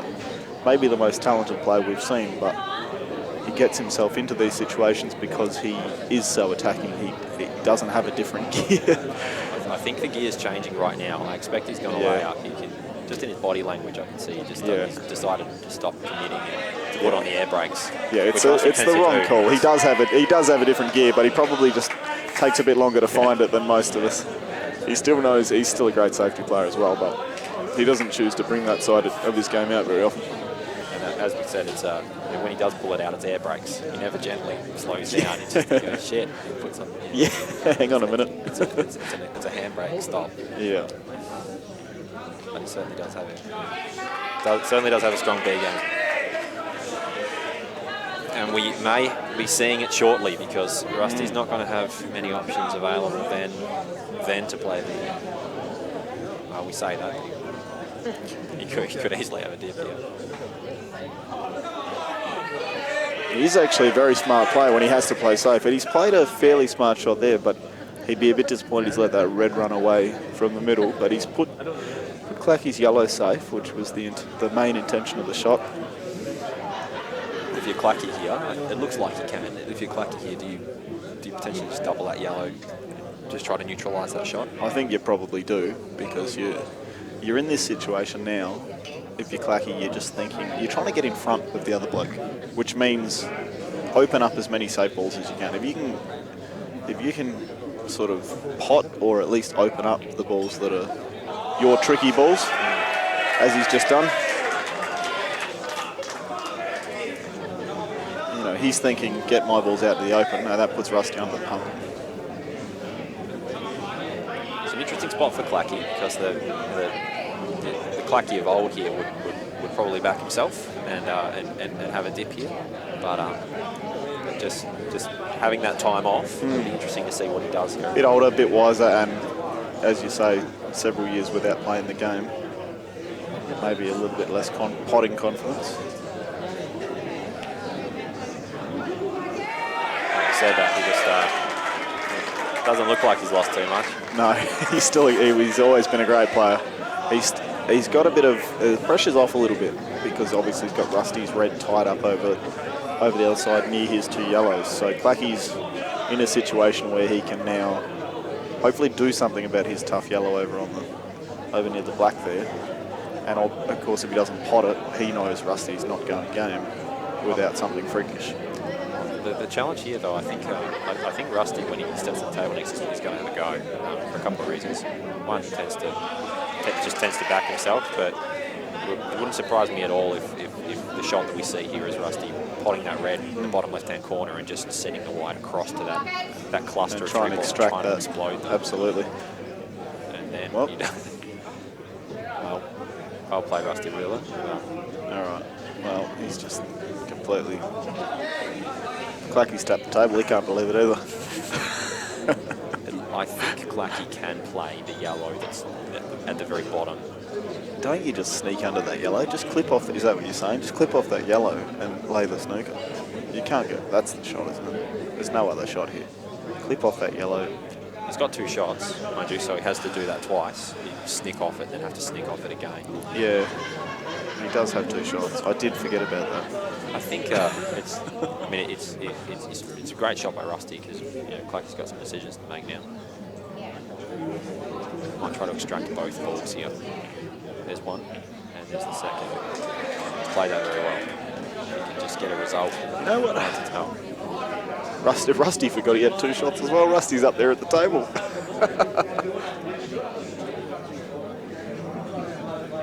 Hang on, James. You've convinced me he had two shots. He actually clipped off the red and put the black down there. Well, it's been a good game. You know what the shot there was? Clacky should have potted. Clacky should have potted. Well, okay, but he could have potted that red over the pocket, right near the black, and given Rusty two. What's he going to do? He was in big strife. I reckon the deliberate. I love playing that deliberate foul and going, okay, are you good enough? And Rusty might have potted out, but he had this safe one here, remember, by the middle pocket, and he had the one over the other side as well. So sometimes the aggressive, deliberate foul is a good way to go in that situation. But also the snooker, considering he had one shot. Well, We'll catch up with the game in a second. That's exactly what he's doing. He's going to send that black over to his pocket on the right-hand side. It's a smart shot. He's going to ask the same question. He's going to ask, as you said, how good are you? Yeah, exactly. It's the same question, you're right. Except that Rusty had one more safe ball a minute ago, though. Yeah. He had, but I guess it's the same thing because now the black's safe, isn't it? So Rusty's White got... toward the middle. Oh. Rusty was in the way there, but I can't imagine that White missed the centre by much if it came off those two cushions that way. There's still a chance here. He's going to try and extract the other one when he pods this. This is key. Because if he doesn't get it, which he didn't, he's still got 2 safe balls with 2 shots. So that's one more safe balls than you want with that amount of shots. He can maybe try and... Can he get them both out? I think that's what he has to do. Yeah. He has to go red into the black, push both of them out of the way, and just back himself to get a result. Yeah. If he can hit that red... The challenge also, because he's got to hit the right-hand side of this red here, of course. And when he does, if the white ball touches that yellow, it could send it. Yeah, snick it down towards the hole. Yep. Well, he's tried to pot that red off the black too. That is a fantastic shot. He's a clever... It's hard to see if he's got a result there. I don't think there's any more creative player in the game than Rusty. He's a freak. He's just going to roll through here. This is tough though. He's in a tough spot now because he's got to get back on this black.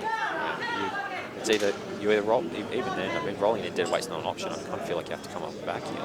I mean, what does he do? Unless you Marcus double the black or double the black to the other, to the same corner. Yeah, you could leave a double for the middle. For the corner. But can he hold even for the double? He could screw top rail back down and put the black in the same hole. That's what he's tried to do. Yeah, he's tried to come up and back there, which potentially was the right shot. Just very hard with that yellow where it was. And he still left himself a double anyway, so some chance. This is the sort of shot this bloke just gets.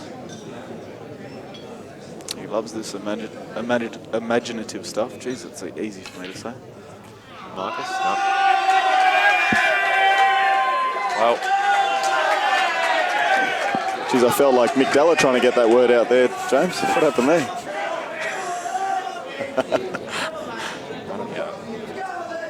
very enjoyable commentating, mate. How was he, mate? Was he? Oh, he's enjoying himself though since he won the Australian title. He's up and about, but he's very, very switched on. He's a good bloke, isn't he? And he knows his stuff. There we go. So Blackie just needs to negotiate those 2 yellows that are close together. If he can get the right angle for that, then yeah. Well, ideally he'd like to get there next to play the one that's at the bottom. Yeah, exactly. Because you don't want to be doing that last and then trying to get on the other one that's closest to it. And have a bit of a security position ball in the other one. He's played that perfectly. He's played that as well as you could. Yeah, spot on. I think he could screw this out and maybe nudge the other one towards the other corner.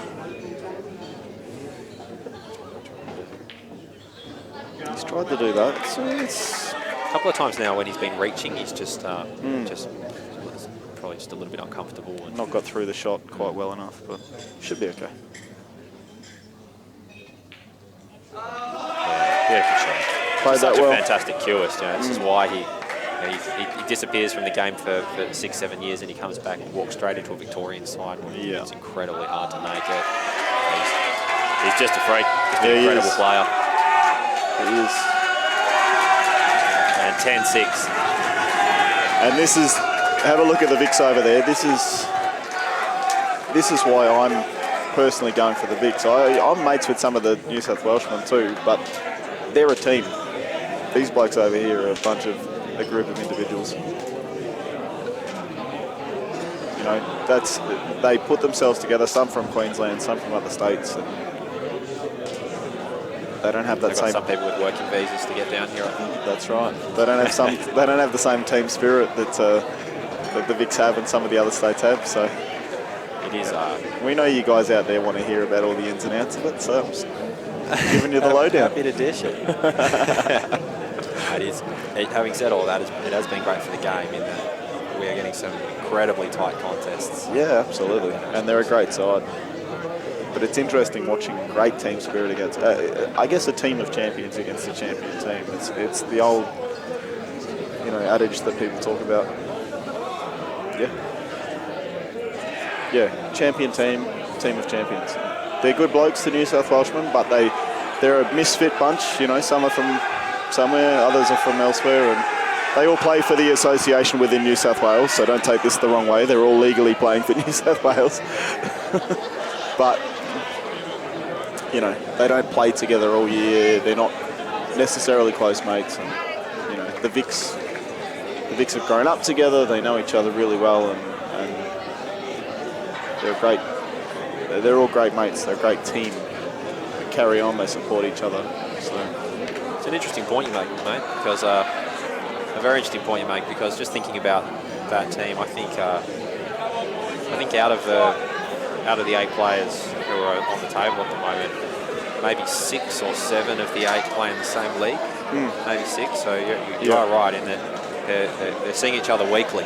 Yeah, you know, so exactly. that camaraderie is and that bond is naturally going to be pretty strong. Yeah.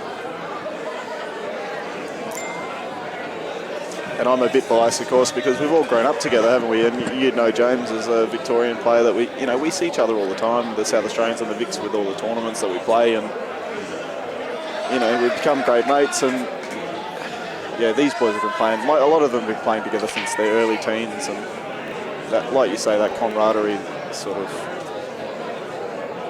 really creates a great vibe when you go to a national titles and you play together and cheering for one another. It's what it's all about. This is what we play for. It's a really, really good vibe.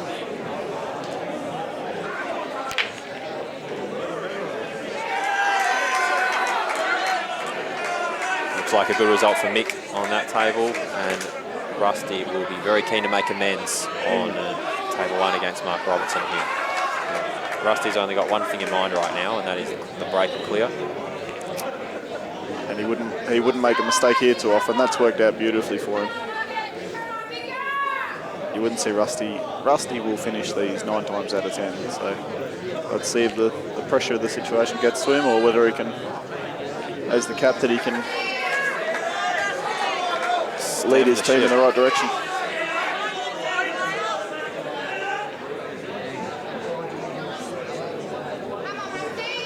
The way that Rusty, we've talked about it before, but the way that Rusty just uses side, just how comfortable he is with just loading the white with side all the time, is quite remarkable. Yeah. He's just a natural, isn't he? Yeah. It's hang on. That is an error. Hang on. He's absolutely kicking himself there. If he lands on that red, he goes frame. Now he's got to make a very tough cut. And you know the interesting thing about that shot that he's just played there? He's on tilt. It's a poker turn, but he's on tilt there, isn't he? Because he's missed position, and he's thinking to himself, I've got to come up with a big shot to correct this not before anyone notices, but you know what I mean. He sort of wants to correct the mistake before it becomes real, whereas he probably could have played a quality safety shot there, left Robbo nothing down the bottom, just nudged his red out, and he would have still been a big favourite. It's turned out pretty well for him. He's actually still a good chance, because he's left the white in a tough spot for Mark, but I think he played that shot on tilt.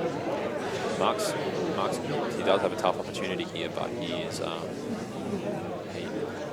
necessarily looking to go game. Mark will be happy to just slow Rusty down. Not an easy thing to do here, though. He's going to come up with a very good shot here.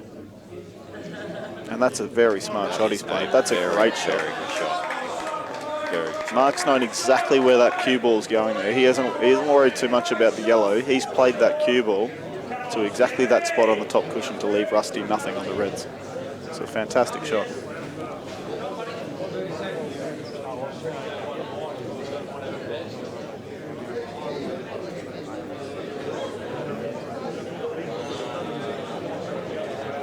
Michael just doing what he does over here. Doing the business.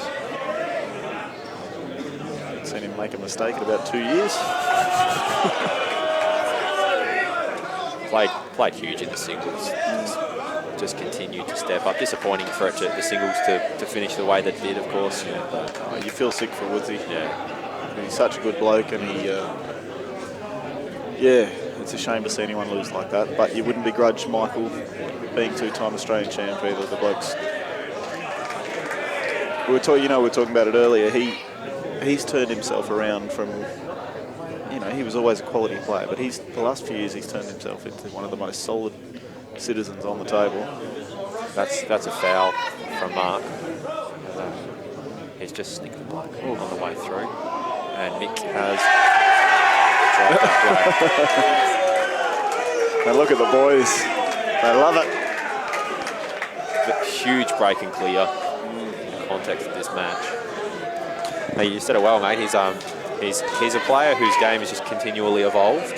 A lot of people tend to sort of hit their peak after a couple of years and get a feel for how good they're going to be. Whereas Mick has his game's just evolved and evolved and evolved and become more refined, and he's an incredibly formidable opponent now. That's a good point. He actually has continued to learn, hasn't he, and grow as a player. A few years ago, he might not have been able to come back from the situations he's put himself in this tournament, but he, whether he's behind, in front, he's so calm around the table now. He's turned himself into a fantastic, not only a fantastic player, but a fantastic competitor as well. He's got a great mind for the game now. It looks like Rusty's going to pinch the other one back. Can't keep him down for too long, old Russ.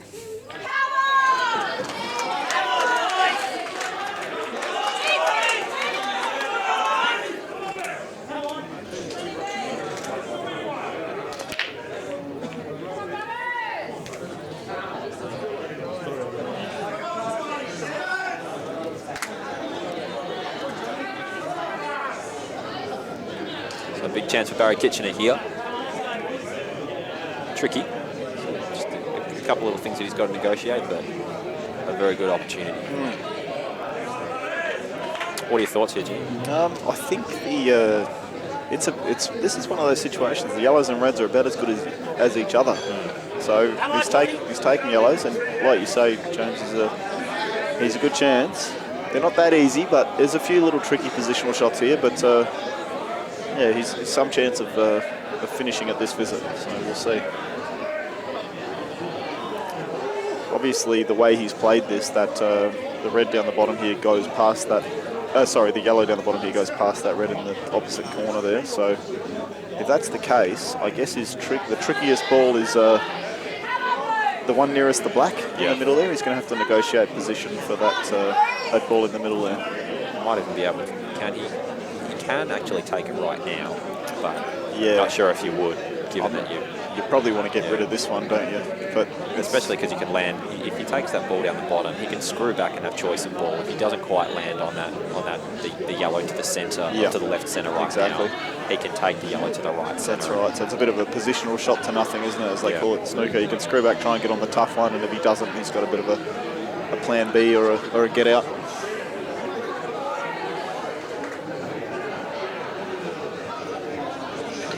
Obviously, he just doesn't like it. He may think he's a little bit too high for it, or a little bit too low. So.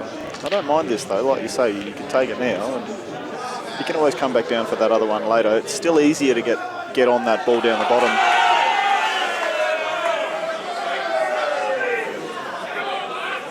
The old TM's come in for Victoria over there. He's maybe one of the only team managers ever that's going to rock up to a tournament as a team manager and potentially walk out as an Australian title winner. To be fair, Donny Coleman did a couple of years ago on the Masters. Would happen often. He's not a bad substitute to have, old Butters. Made Australian teams and quality player.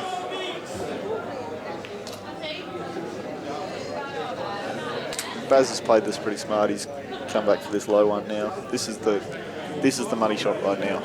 If Baz can pop this ball down the bottom and get position on the next one, then you expect him, he's 90% chance of potting out. This is the key shot right now. He's played it perfectly. It's a great shot.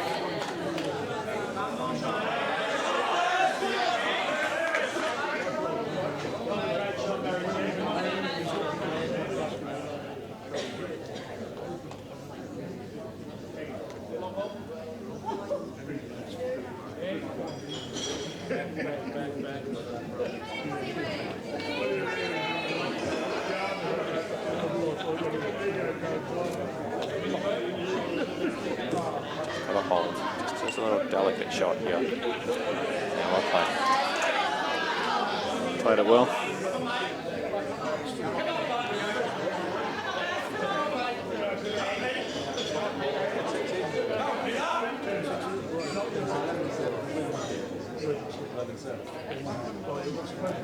In or over, he desperately wants it over.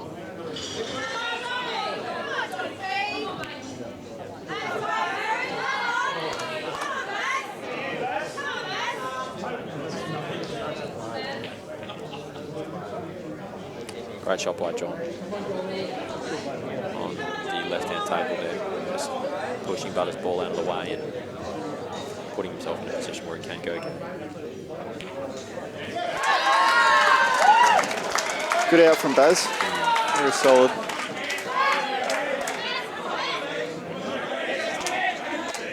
Keeping New South Wales alive. They need a few here. Johnny should get these, shouldn't he? He's a very good player, this bloke. It's the first time I've seen him at this carnival, but he's I think he's moved out from the UK fairly recently, and a lot of ability, this guy. Geez, I was practicing against him the other day. He's just running racks, just breaking and potting out, game after game.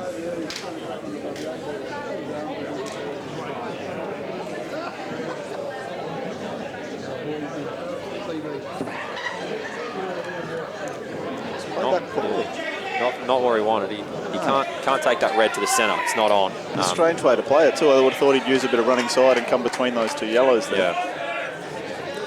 Yeah, I'm surprised he took it that way.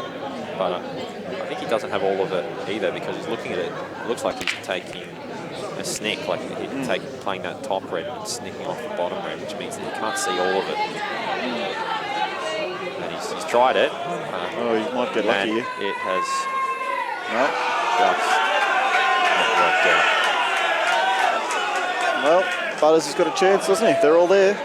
And these are these moments, you know, when you're in the middle of that long race. These are the ones that you need to convert. Absolutely. To be on your way to winning a title. It's a huge opportunity. It's not an easy opportunity, but these, like you say, these are the ones you got to get at least most of these chances, don't you? You know, if you're going to win these ones.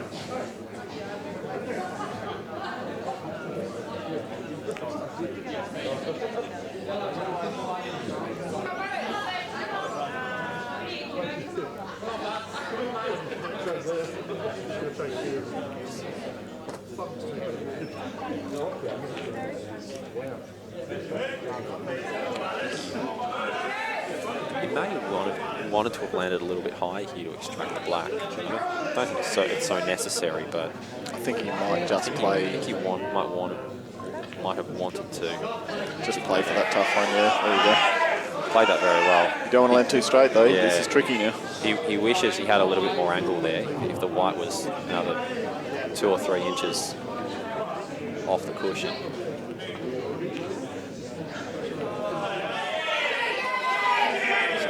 What it does mean now is, unless he forces this in, he's probably left to double the black. He's forced it in and made it a little easier, but even so, he probably has to, if he can hold, he probably has to take a double. Would you be playing a drag shot here, Jimmy, and trying to take? You probably would. Potentially, the black could double to the top right-hand corner, because it seems like there's that John's red is far enough out of that corner. I think he might have 2 pockets. Yeah, I do agree. It probably would, but I think personally, I'd just be playing with a tracer right and coming 3 rails and leaving yourself the black into the same corner pocket. No, he's checked it up, so he's just backing himself for that double. Yeah. I just thought the natural angle might have taken him all the way around table and back out to here for the black in the corner, but he's played that well. He's left himself a straight double, so here's his chance.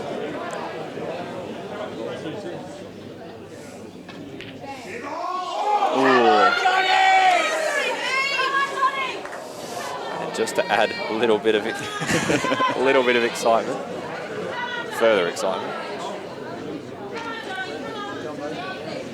Johnny should find these relatively straightforward. He's got a lot of options available here.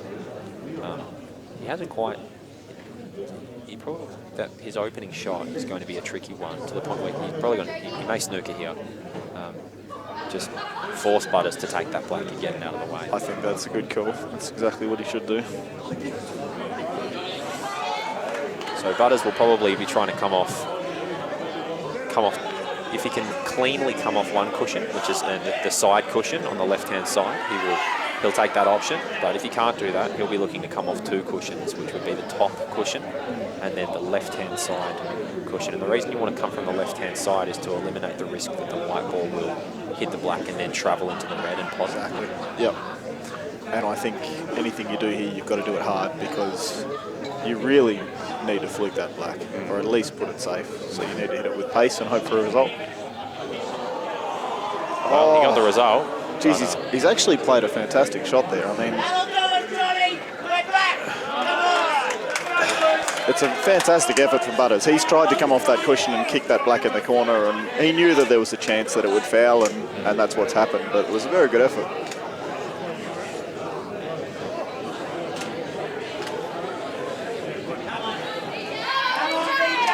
So this is a potential little turning point in this match here. It's certainly a momentum shift, isn't it, the last couple of games? Absolutely. VJ at the table now, and obviously he's been fantastic in almost all of his finals of late. We've got Sage and Youngie on the other table with Justin. Looks like Justin to break, and that's a formidable situation. Yeah, 8 master breaks for the tournament apparently, so, or I think 9 maybe. He's a man in form.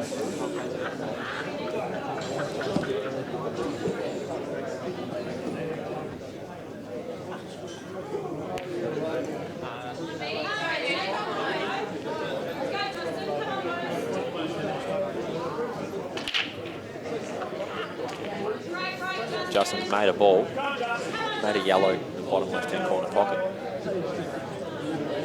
Just a great break. Justin, as Jimmy just mentioned, he's made a lot of master breaks. He's made 8 or 9 master breaks for the tournament, which is a big number. Big number anywhere when you consider that you only play maybe 45 frames, and you may break for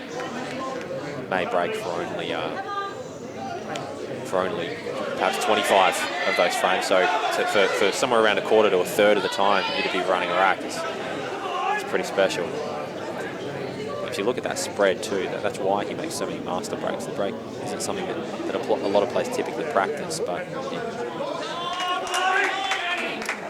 he certainly puts himself in a good position when he does pot a ball to be able to run a rack. Having said all of that, he has missed his first, and Youngie will step to the table.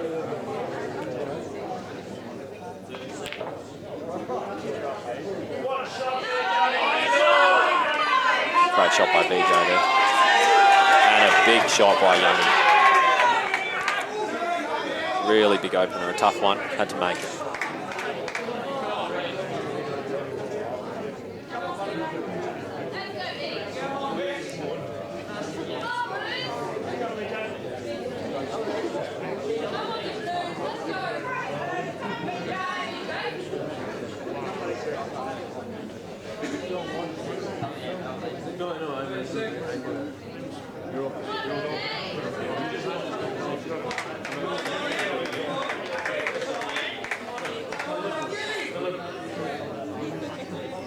Youngie will be trying to take care of all of the 2 balls at the top of the table. Can we get a result here? No. VJ, a little bit unlucky there. Youngie will be just trying to get these 2 yellows taken care of at the top, and then move the white down to the bottom, to the business end of the table, and just negotiate those last 3 yellows and the black.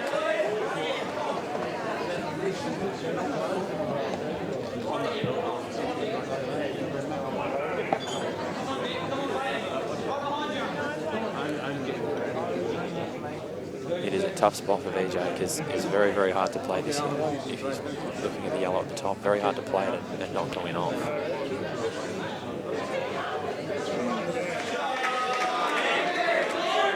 I think it actually might be skinny enough to hit the top jaw, like he did. Not a bad effort. Fairly good effort, actually, wasn't it? But he doesn't do him much good. He's now there. Jake's got 5 reds in the open, and that's all she wrote generally with Jake. Surprised there with Nick. It's hard to tell sometimes with these angles. It would have thought potentially might have been able to screw back and then just roll this yellow in and play the yellow on the rail to the opposite corner pocket. No, I think you're right. It was a bit of a strange shot. Maybe he just felt that the angle was a little bit too much. It does make the shot a little bit tricky. He's either got to screw into it or he's got to try to screw past it. I think maybe you play... Oh, he probably just screws past it, actually. That's what he's done. He's played it very well. That's the shot. He's so if he's in fine form, he can punch this in and take the black to the opposite corner. But I think he might instead just try to drop this in, and then drop the black into the right-hand middle pocket. I think it's fairly straight, so I think you just drop it in, you take your shot on the black. You know, a guy like this, he's a good potter. He knows he just needs to get himself a shot on the black. Just drop that in, put the black in the middle. He's going to get those most times.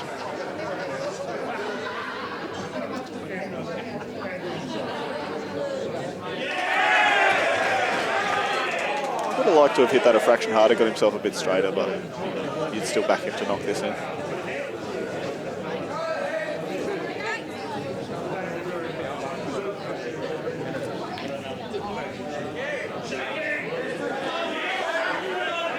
And on the other table, Jake is making it look easy, as he always does. He does tend to do that, doesn't he? Not sure whether he's straight on that red in the middle. If he is, it's a fraction trickier. Dead weight. Yeah. Only just, but in. Well done, Young. A great finish.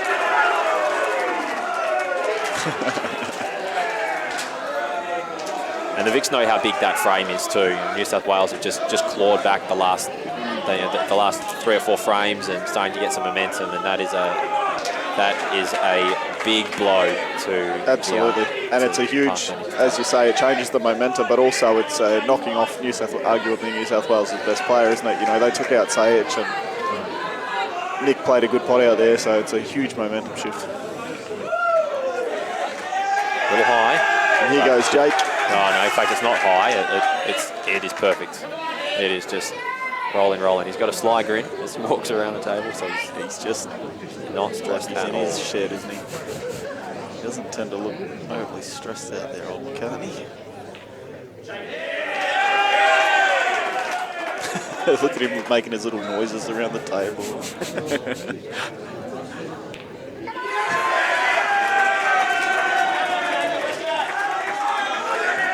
You gotta love him.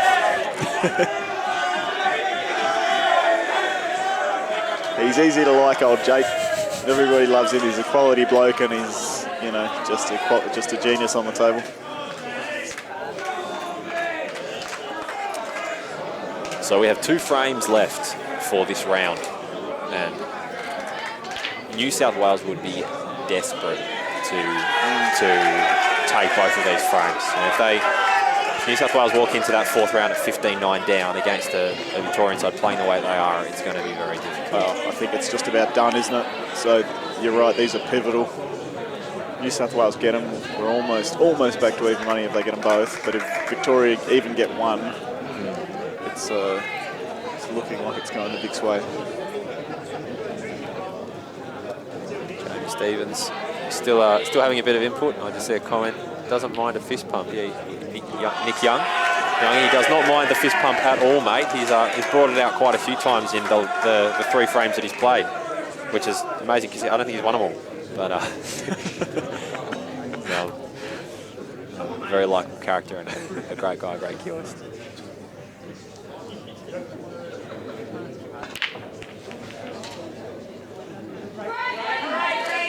Yellow down. Here goes Reedy. It's a good break. Bit of separation.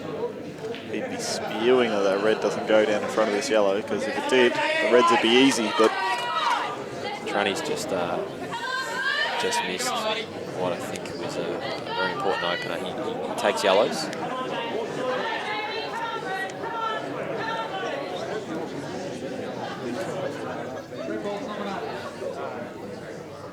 a little bit of work to do here for Reedy. He's going to take the reds, but he's going to have to play that red off the rail, off the yellow, I think, down into this corner.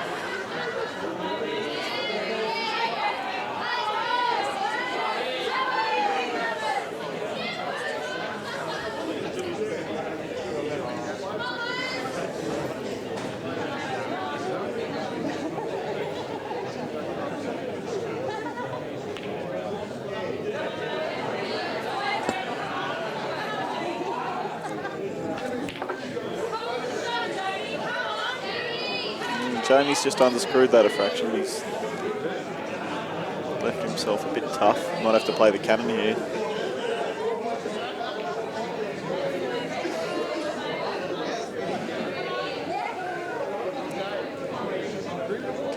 Now does Reedy play the red off the rail, off the yellow now, or does it go? It's hard to tell from here whether that's actually on. I don't think it is.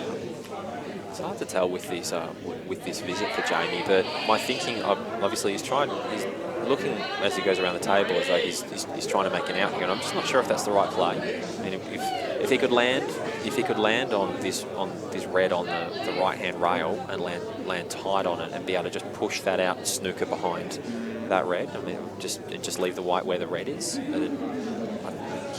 think he'd be in a really commanding position. I think the out here is a really difficult one. It's not to say he can't make it. But yeah, it's a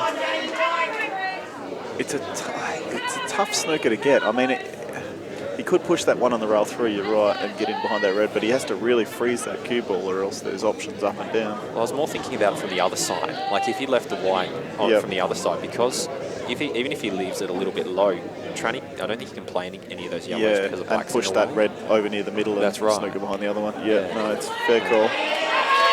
I think Jamie's he's a great cueist. He's got a snooker background, so I guess he's just thinking kill. And not uncommon. And he's got a chance here, so we'll see. Oh, that is a big part of the job done.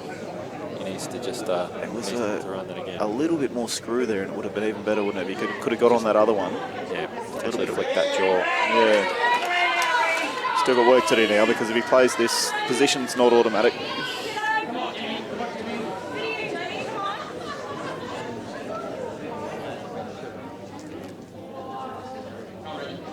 Reedy's just done this in 2 seconds. He's been very solid this tournament. Pretty impressive. And another really quality match from Brent. Yeah, that's in New South Wales mind. That's a big part of the job. Then they really want to get this one too.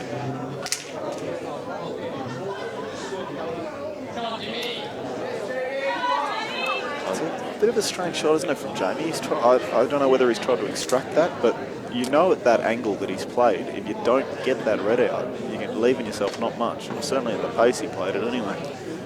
One benefit is that it's frozen, it looks frozen, and it tends to make these shots a little bit easier when you send them all the way down. If it's half a centimetre off the cushion, it makes the shot incredible. Absolutely. But he's still in a position where he knows that even if he puts this over the bag, he's still in. All those yellows are out, so he's going to have to do something pretty good here.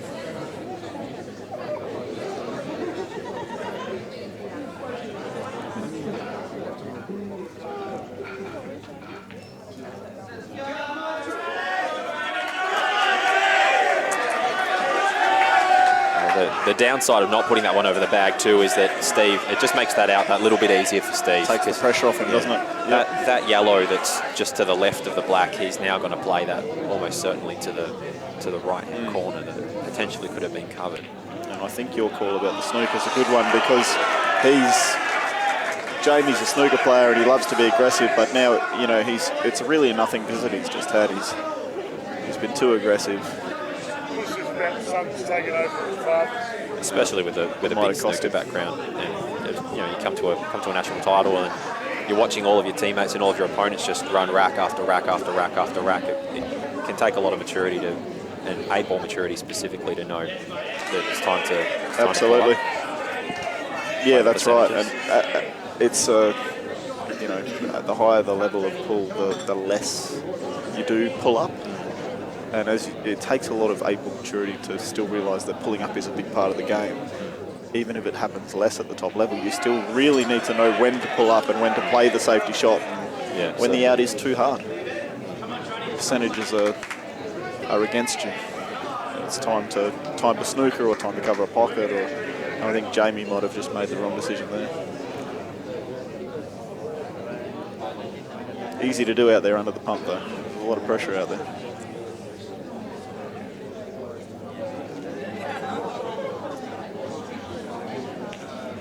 Thank you, Greg Laurie, for the comment. I am a Triple J fan, mate, and I know Richard Kingsmill. No one's ever told me that I sound like him, but I'll take it.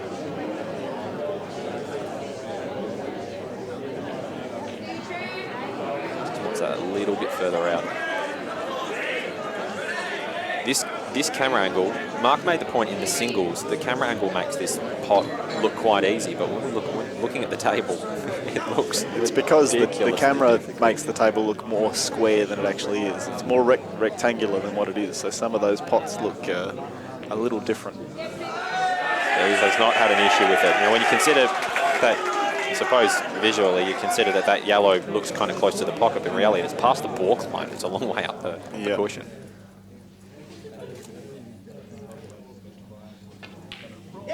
No. Ooh.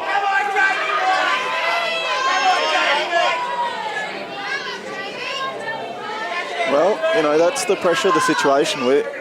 This is an Australian Championship final, and anyone out there that thinks it's easy and it's just a game of pool, it's not. There's a lot of pressure, there's a lot of expectation, and that sort of stuff is going to happen more than once in this match because you feel the weight of expectation when you're out there. To keep it together is not an easy thing to do. You think there's the angle to just hold? I think he can just soft screw it, but he doesn't seem to think so. He's going to just nudge the black, I think. And he's played it poorly. He had to play it a lot softer or a lot harder, didn't he? Like he just run into the black gently. I thought he'd just run into the black gently and just move it a little bit, but I think he might have felt that he was going to just hit it, sneak it a lot softer than that. Maybe thicker contact than he anticipated. Yeah, maybe a little bit of adrenaline too. I don't know. But this is one of those moments again where if he misses this, he's going to leave it over the pocket, and if he makes it, then it's 13-11. So it's 13-11 or 14-10. This is huge. It's a huge moment in the match. Massive one.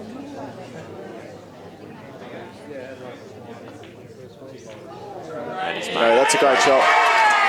That shot is the perfect example of the camera angle that you were talking about too. That looked so tough on the TV screen, but because the table is made to look squarer than it actually is, it was a little bit easier. It's still a great shot, but he's played it beautifully, and that keeps New South Wales alive, doesn't it? It certainly does. Yeah, Victoria would have loved, especially with having a 13-9 lead. Victoria would have loved to at least consolidate that lead 14-10 or even 15-9. So once again, New South Wales just hold themselves in it, and we are set up for a big last round. Yeah, absolutely. And as a predominantly neutral observer, I'm pretty happy with the scoreline. Go Vic.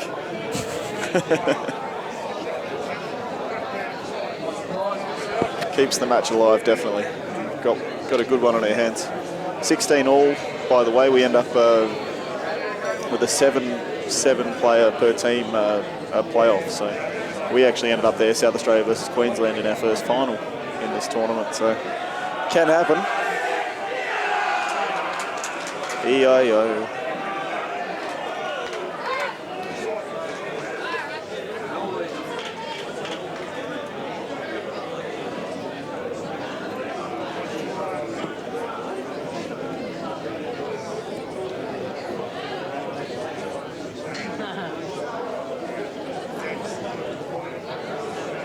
One of those.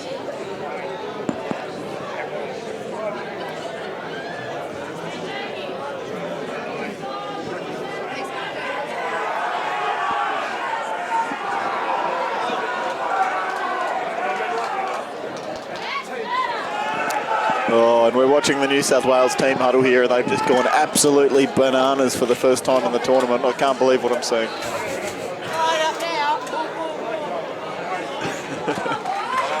No, it's good to see. It is good to see the passion, though, isn't it? How much both of these teams want it. You know, they've both just gone off and had their little huddles, and there was a lot of noise and a lot of passion coming from both of them, and it's what we like to see.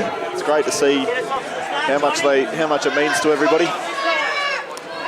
Talk about teamwork before, and the Victorian team have just the two players to walk out here are Mark Robertson and Mick Scarey to lead them out, and they looked at each other before they started. You can tell they've made a commitment that they want to walk back to the bench.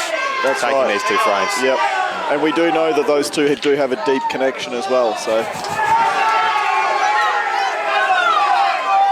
hard to see what happened on Mark's table, but based on how quickly that white went into the right-hand corner pocket, I'd say that probably it impacted with an object ball, and then James, you're sitting right next to me, but it's so loud in here I've heard about half the words you've just said, so that just shows how much atmosphere there is in this place at the moment.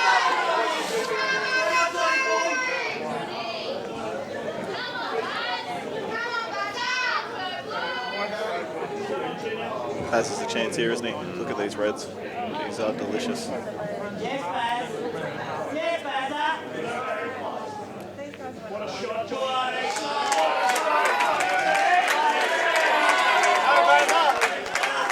Yeah, you'd have to say Baz would expect to get these. I mean, a little bit of work to do, but he should knock these in. The red next to the black might need a little bit of, might need an extraction, but there's balls around that area that he can use to do that with.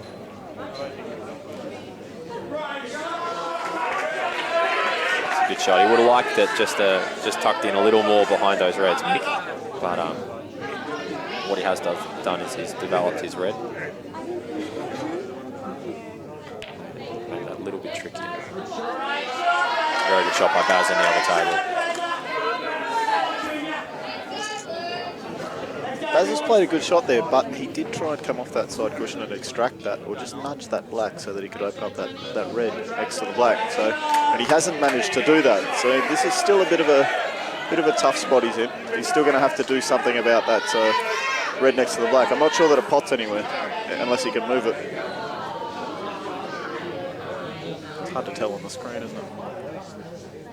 Yeah, I think he has to nudge it.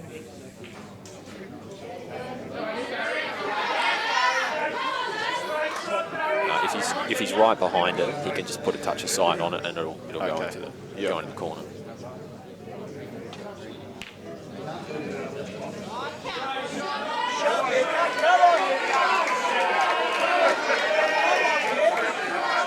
Michael's playing smart pool here. He's just going to work his way back into this game, and I don't think there's anyone in the country that's better at this sort of stuff.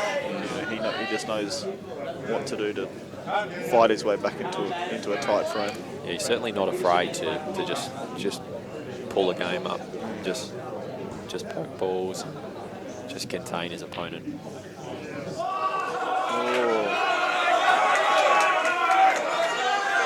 The only saving grace for Barry there is that he has that red has just floated down and just kind of found its way into those three yellows down the bottom. Very, very good shot by. I'm not sure that Baz will be disappointed about that though, because all those yellows are still on, and it probably just takes a bit of pressure off Robbo, doesn't it? Because he knows that if he makes a mistake, that red's still tucked up in there anyway. That's true.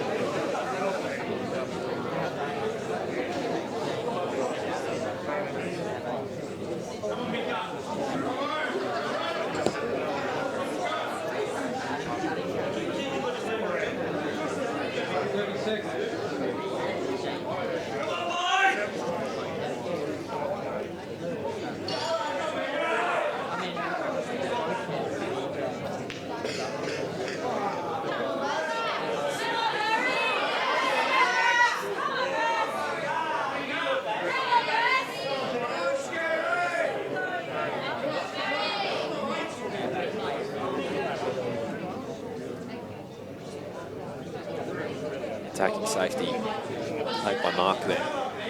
He's tried to knock that ball in down the rail, but he's also pushed it. He's played enough top. Played him enough top to just roll through and leave Baz a tough shot. I'm not sure if I agree with the shot actually. Again, it's hard to know with the angles, but I think his cueing was okay there. Potentially, if he was going to take the pot, he just needed to back himself to make it rather than add that extra dimension of difficulty by trying to leave the white safe. Yeah, I agree, especially given that red's safe anyway, so he had a bit of insurance there as it was. I think Scary would have preferred to have left that red that he's just played over the pocket there too. Look at this first shot. What a shot! That's a fantastic shot from Baz. Absolutely sensational shot. The difficulty level on that shot is high, but the creativity required to see that shot and to play it is what's so impressive. Exactly. The imagination he needed to, and that's why this game, it's different to all the other cue sports, isn't it? With the imagination that you need with especially in these tight games where there's a bit of safety involved. That's why we love it.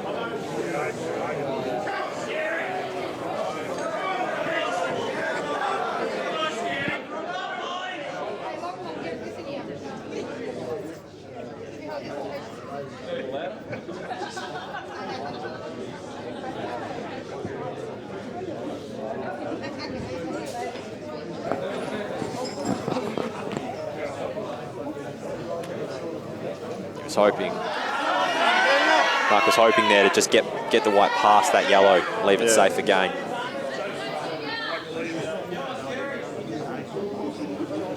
Hasn't left anything easy for Baz. I mean, I think he's going to play this red down in between those two yellows, isn't he, down to that corner pocket, but I don't think he can pot anything. He's just going to try and really seal that pocket up.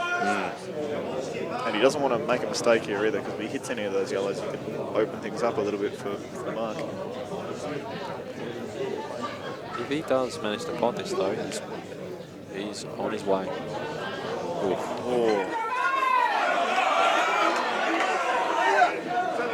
It's actually about as badly as it could have worked out for him, I think. If he has left a gap there, I'm not sure whether it's hard to tell whether he's left a gap past those reds or not, but if he has, he's a bit stiff.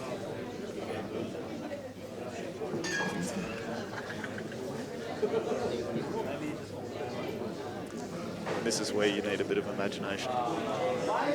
If you're Robbo, you need to work out how can I possibly get back in front in this frame, and it's not easy. But if he can't put a yellow inside those two reds, what does he do here? Does he try and the option to give away two shots and try and put a yellow down there and pot that red and put the yellow in front of the other red? It is a very tough spot.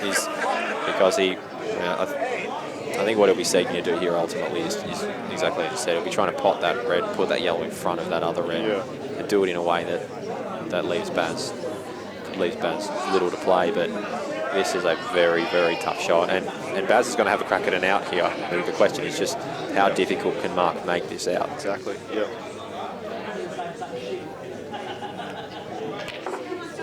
Wow. And it went inside. There you go.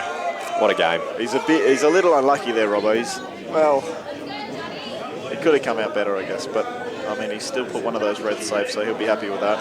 What he can do too, depending on the angle, is he actually can play a pretty good snooker, a developing snooker. If he's got the right angle, he can potentially hit the top yellow of those three, that tight three cluster. If he was to hit the top yellow and squeeze the white in between those yellows and the cushion, that might be an effective shot. The shot is on. It's not an easy shot. If he pots this one first, it becomes a bit easier to do that. And I think there has just been a foul on the right-hand table because a ball was potted and John walked away from the table. So typically that means that Nick might too.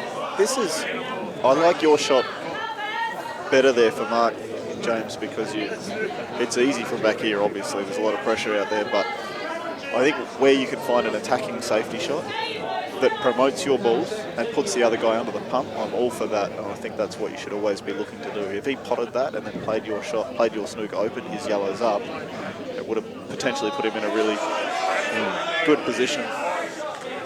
He's played a nothing shot. He's tried to get the snooker, of course, but even if he gets it, he's still got a bunch of safe yellows. He's still in a tough spot. Yeah. So I think I like attacking safety rather than defensive safety where possible. Well, that's what Baz is going to do here. This is an attacking safety, attacking shot to boot. Going to just kick this red out. Yeah, a great snooker exactly too. Right. That's an attacking safety. Yeah, going to put Robbo right under the pump now. Yep.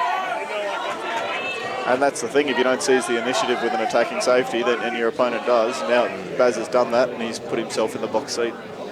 Mark's going to have to come up with something pretty special here. It's hard to tell how close those yellows are to the cushion.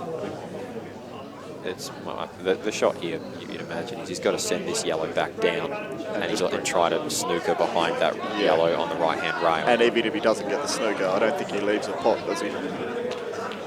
So the white is what he's focusing on here, and he has Great shot. He's played that brilliantly. That is a huge fantastic shot. And that's what players like this are capable of. You can leave them to the table, and you can go and take a seat for a moment, thinking you're about to come back and mop up, and the game's totally different when you return. That's right. Yep. Mark's gone from big underdog to big favourite within one shot. One really good shot, and he's turned everything around.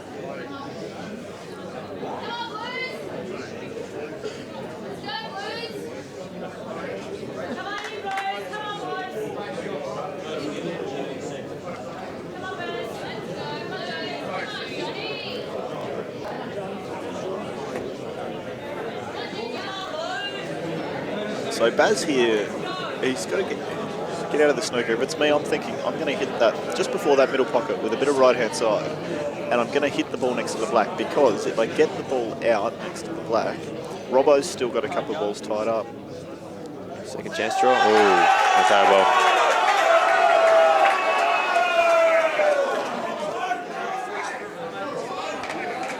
So with Mark's first shot here, he probably wants to open these up, but he probably wants to try to bring the white across to take that tricky yellow on the rail up the top here.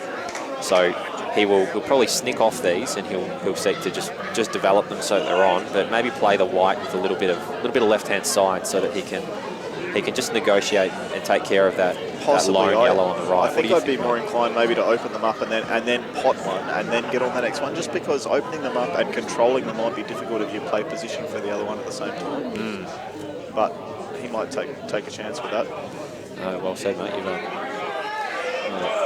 Strange though, because he sort of, the reason I would have played the way I said was to control those yellows, but he didn't really control them. He sort of played them harder than what I would have thought he would anyway. So if he was going to play it that way, he should have played position on the other one, on the tougher one.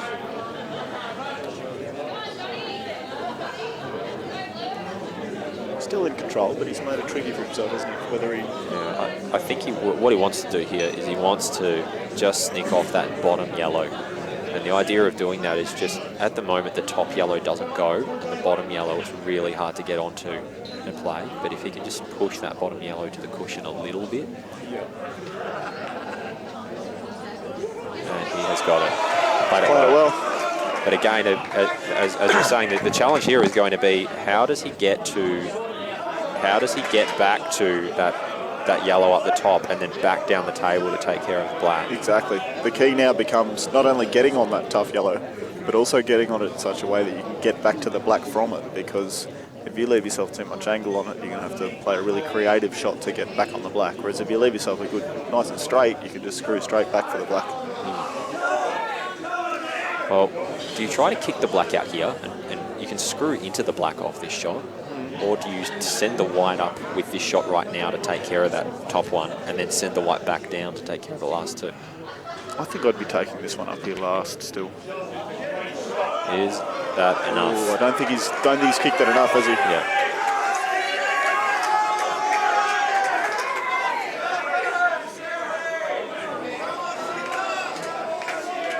Well, this is tough now for Robbo, because he's got to get on this last yellow in such a way that he can get back on the black, which is not easy.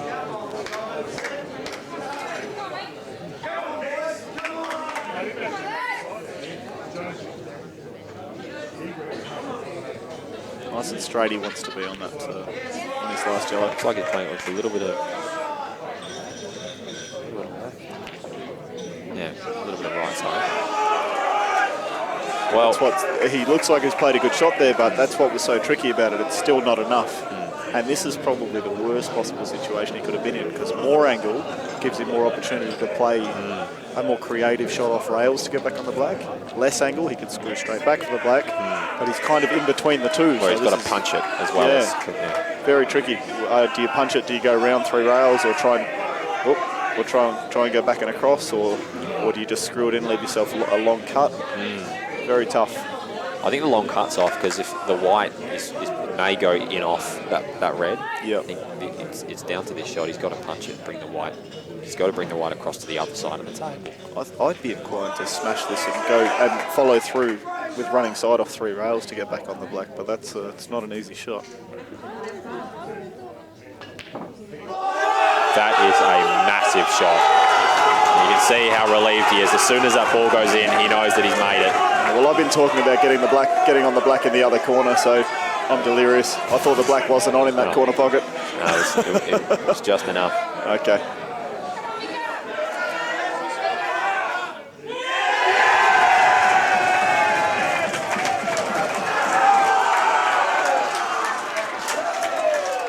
You must have wondered what I was on about there, James. I thought the black didn't go in that corner. I was just letting you do your thing. I think you've got artistic license. Funny camera angles, I'm telling you. I couldn't tell that was on.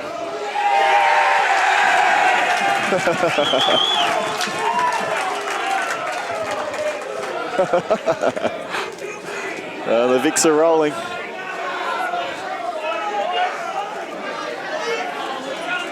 Oh, if there was any team that is going to peg Victoria back from 15-11 up, it is this team. We've got Rusty and Steve Woods to the tables now.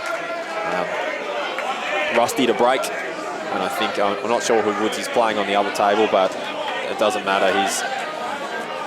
He's certainly going to be he's going to be at least even money, if not favourite, irrespective of who walks up to the course. Absolutely. No, you're spot on, James. If there's any team that can come back from here, it's these guys. They're just stacked with talent, this New South Wales team. So it'd be interesting to see what they're made of.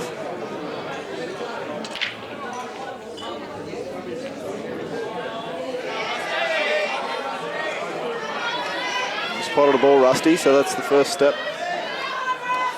Jamo, I believe Steve Tran has been subbed out. Steve Jamison gets an opportunity. If you haven't had much of a chance to watch Steve, he's got a very extensive snooker background. He is a very skilled curist. Great to watch. Hopefully we'll get to see more of him. Yeah. Well, he's dumped the white straight in the middle, but when you do that, immediately you look at the table and you see how the balls have landed, and I think Steve would be relatively happy with where they've. Well, I mean, there's a little bit of work to do for the other Steve here anyway. You know, there's a couple of. It's not all smooth sailing. He's got to nudge a couple of yellows out. He's played a beautiful shot there straight away, and he might have actually just extracted one of his tough yellows and left himself an angle on that one to extract the other one. So it might all become pretty easy pretty quickly. Rusty's just overhit this one. This shot. It's hard to know exactly where he was trying to land, but he doesn't have a pot on it, not a clear pot that I can see. So the white can't get through to those balls. He can play a swerve shot, something like that. But do you want to be playing a shot like that at this point in the match?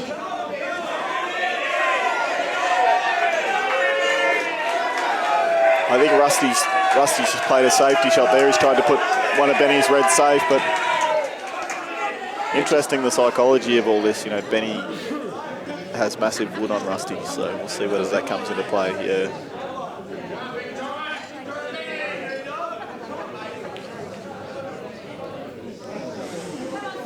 Steve will be feeling a little unlucky about that. He played a very good shot, but he just against each other right now. I've never seen two more natural label players than Rusty and Benny. Well, he's got it, and again he has just not landed the way that he wants. So he'll double this. He'll reverse double this ball and try to take control of this pocket. He's just starting to get a little bit out of control. He's running out of balls, and he knows that. Yeah, it's a good call. And he knows he leaves Rusty not much. Yeah. Good shot. He didn't need that one right over the pocket. He would have liked it a bit better, but he's happy to take the tactical battle, and that's what he's set for himself now.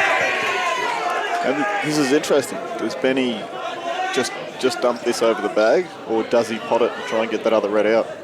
Because he has an angle. It would be a very aggressive shot, but it is a possibility. Smash it in and get the other one out. I don't think he'll do it. I think he'll play it safe and just leave it over the pocket. They're all there. They're not easy, but wouldn't it be great to pop the winning black for Victoria, for Steve? You know, he's been around the game a few years now. Makes it state team, gets his first opportunity. he'd love to. It'd be a bit of a fairy tale for him to pot the winning black, wouldn't it? And he is a good guy, like you say. We've known him for a few years now. He's been around the game for a while and done his apprenticeship. And quality player. Been promoted quickly. Yeah.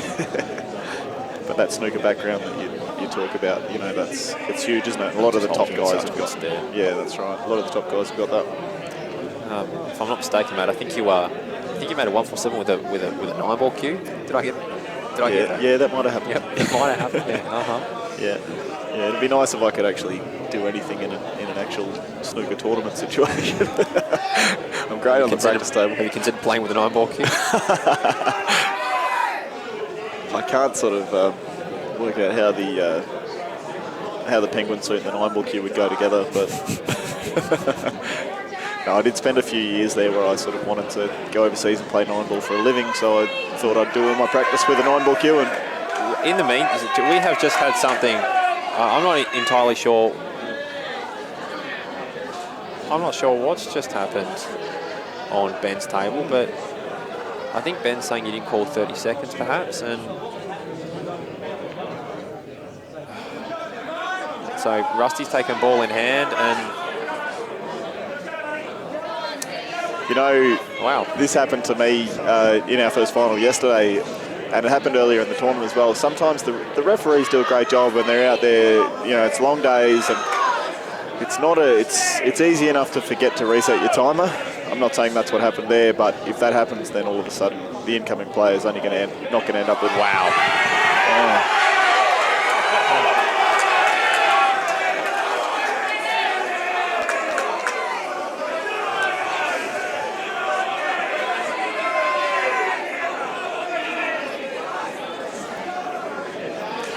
There seems to be some things developing on that tail that's just running a little deeper than the actual frame at the moment. So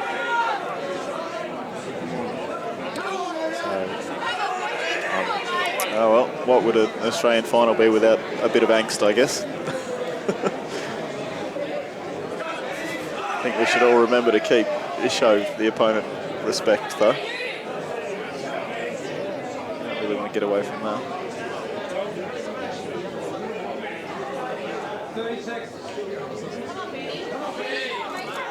Benny's still talking to the referee, so hopefully he gets back in the zone.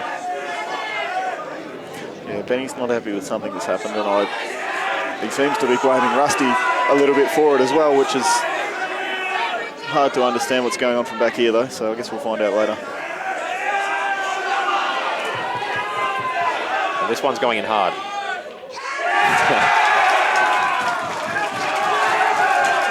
16, so on the hill. Well, Victoria need one more.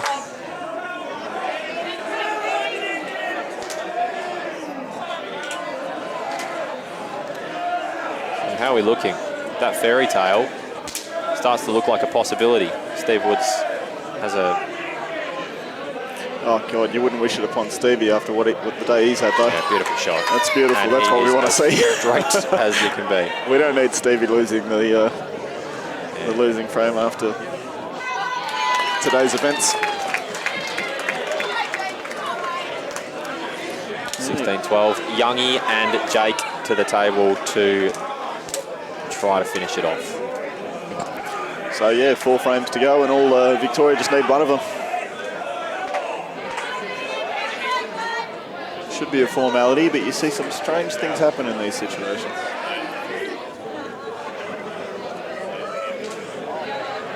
So, mate, we're coming to the end of the tournament now. How have you found this tournament in Albury? What do you think about it? Great venue. It's been a fantastic venue. The commercial club here, cheap food, cheap drinks, really good venue. They've looked after us really, really well. The umpires have been fantastic. The officials have been great. The 4 tables at the front for the majority of the tournament have been disappointing. 2 different types of tables, so I hope that they can correct that in the future. Too tight, the ones at the front. if you want to see the best players playing the best pool, then something needs to be done about the cut of the true line tables. That's just my little beef with the tournament. But don't want to be negative, because beyond that, the tournament's been fantastic. Like I say, the venue's been great. You know, the tournament's been played in great spirit. All the players, or the vast majority of the players, are very honest, and yeah, it's been really good. Michael winning his second Australian title, thoroughly deserved. Lyndall's just won her 7th, unbelievable. You know, it's just great catching. We all know each other so well these days, and it's great. It's a pretty tight community. You know, we all get along so well, and a lot of guys, a lot of us live for this. You know, we look forward to this all year. You know, the 2 weeks you get away from the nationals, and it's been put on really, really well. So it's more than it's more than just a trip away, isn't it? It's a fantastic holiday. It's more than just pool.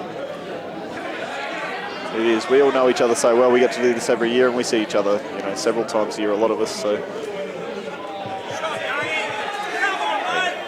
Youngie is really just rolling through these balls smooth, very cleanly. He probably will. I think he'll probably leave the black where it is. He could potentially screw into it, but it's just not necessary here. He'll back himself to just get back onto it and take control. And I think if they all connect beautifully here, because he can land high on. He can pot this next yellow and land high on the other one. Yeah. And then he just runs around 2 rails underneath the black to put the black in the corner. It's just all very sort of join the dots. It all connects up well. Doesn't have to do much with the white ball. He's played that. It's a really strange shot. He didn't. I would have played that with a lot of right hand side and left myself square. Yeah. High up above that yellow to run around underneath the black. Yeah, likewise. I certainly would have tried to flick off it, but again, just can be a little bit deceptive from here. But maybe one way that could have gone wrong, and that was that's how right. it went wrong. Regardless of how you were going to play position on the black, you needed to stay well away from that red. So, bit of a strange shot, but pressure does that. Could be another turning point. Who knows? Is there more to the story?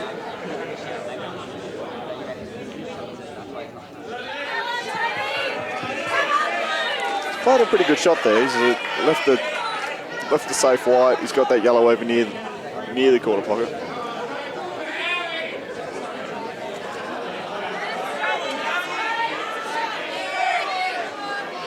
I'm not sure about that shot. I think there's a lot of areas to snooker here. Potentially could have flicked off and tried to send the white up the top toward the toward the bigger gap there. I definitely agree with you, James. He's left an easy escape for Nick, and also Nick can just nudge this yellow to block the black now. Yeah, he can potentially snooker back too, which I think is what he might be trying to do here off 2 cushions. No, he's missed it. So it's interesting because my eyes, I thought it hit, but no. Yeah, it did wick the yellow. Jamie's good sportsmanship there. Yeah, Jamie's just the umpire made the incorrect call, and Jamie's just corrected the referee, so that's good to see. The white did just wick the yellow there, and so Jamie's only got the 1 shot. Having said all that, there's only one Jake McCartney who's just getting it done on the other table. So he knows no other way. Yeah. Although there's a little bit of work to do there. There's a bit of congestion there, so it'll be interesting to see how he negotiates this finish. He just wants to hit with this cannon. He wants to hit his first red to hit the right hand side of the second red, so that because the white is going to end up on that bottom cushion. He wants to make sure that the first red that he hits ends up on that bottom cushion too. That's either that or he plays it off the yellow onto the red. But yeah, it'll be interesting to see how he goes. Yeah, it is a little tricky. So good from Jamie on the other table. That's these snookers are. And he's played it off the yellow, but he's been a little unlucky. It wasn't easy. These snookers are on Nick's table are a lot harder to get out of, and also they're well, it's just one cushion escape. It's a lot harder to do something back. You know, it's a lot harder to snooker back and make it difficult. You end up pushing the yellow further away from the pocket. Yeah. It just adds more complexity to the frame. I think you need to be aware too when you nick in that situation of the situation and that you're in. 16-12 in an Australian final. Whatever, you must get out of that snooker and just leave the other guy under pressure, because pressure plays a big part in these situations. You know, you're going to make Jamie feel the whip a little bit here, and he has.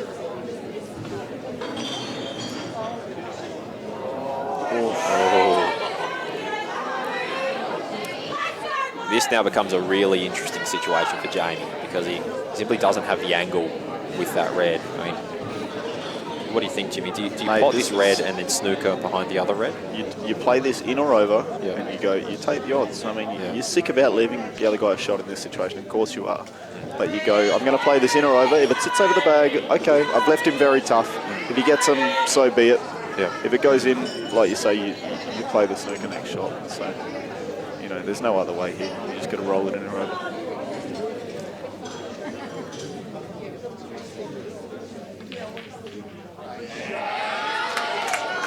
Well played.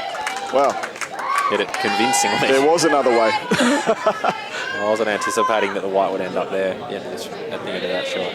On the other table, of course, Jake has that red has flirted with the pocket, and of course, if it fell, then we'd all be shaking hands and drinking tea right now. So, well, some of us accepted.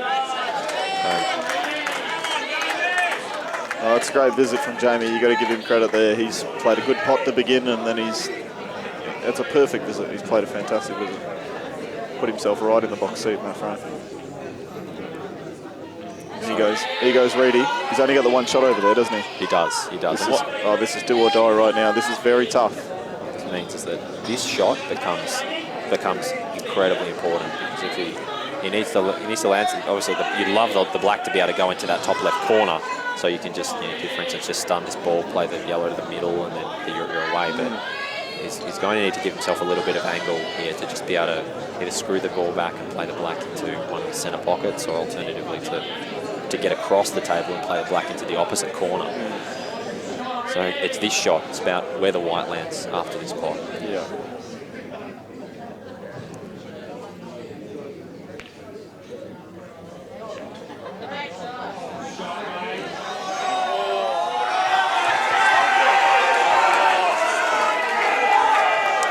I actually really like the way he's played it in terms of running into the black there. If he'd potted the ball, he was out. But unfortunately for Brent in New South Wales, he's missed the pot.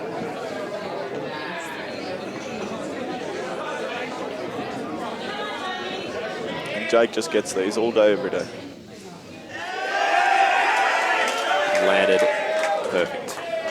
So congratulations to Victoria. One big black to go.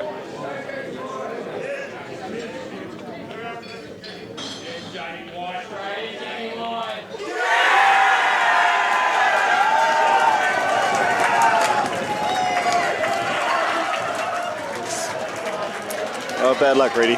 It's always hard to... And it's magnified, isn't it, when you make a mistake like that at the end, but he doesn't deserve to shoulder carry all the blame for that. Victoria just the better side on the day.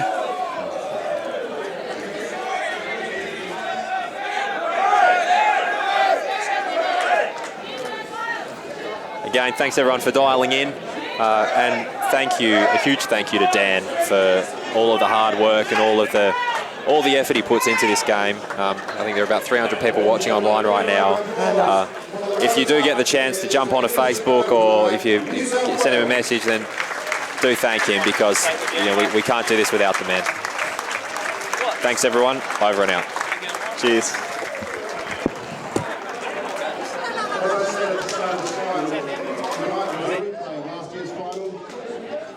They got their revenge. Australian champions 2015, Victoria!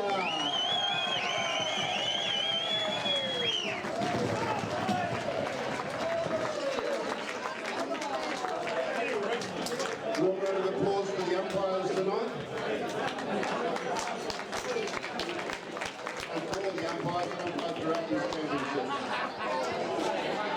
We'd now like to call the captains to come forward to say a few words.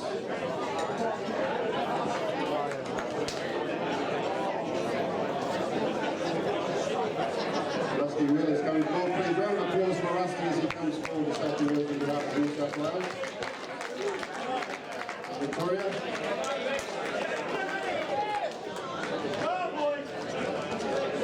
Warm round of applause for Mark Robinson as well.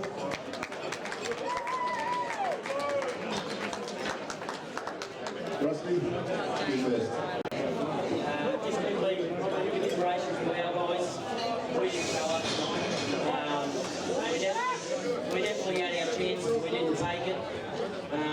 That's cool. You know, we'll be back bigger and better next year. That's all we're trying to do. Great win by Victoria. They played well all week. There's a few things in the final that I wasn't happy about. That's what happened.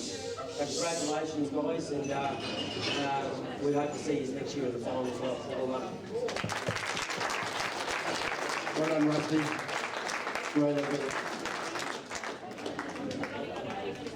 Mark, how does it feel? Awesome! You bloody beauty! Boys, you were the best side for a couple of weeks there. You finished on top of the ladder, minor premiers. So you're going to be bigger and better, but I don't know who you're going to recruit. You're, you're very, very strong. You're very, very strong. To my boys, great bunch of guys. A couple of guys out of retirement. Clacky, you're just incredible, absolutely incredible talent. One of the best attitudes I've ever seen on and off the table, fantastic. Just incredible trainees out of the game for a while, probably our MVP in the finals there, so that was fantastic. We've always got a bit of a home ground advantage when it comes to the supporters, so thanks for that. Yeah, don't really know what to say. I've been waiting 2 weeks to have a party with the boys. So I'm looking forward to that tonight.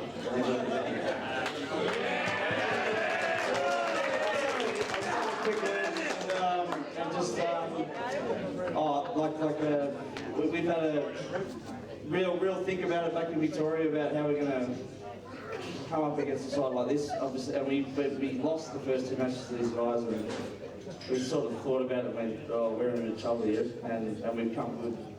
But it's amazing the turnaround that we've had. The Super Sub Butters, team manager JR's come in, everything's turned around, and you've got to do these things at times. We just want to thank Paul Victoria as well. Thanks to Donnie and Andrew and everyone on the phone with us. To the masters and girls and everything like that, and all the supporters, good on you guys, Kevavi and even Jake's sister, oh my God. She's got more Facebook friends than Jake McCartney now. So, Q-Ball TV, yeah, that was my next thing. Dan Lynch, obviously you guys are live streaming as well, but Dan Lynch is awesome to us. Like, we're all really close with him.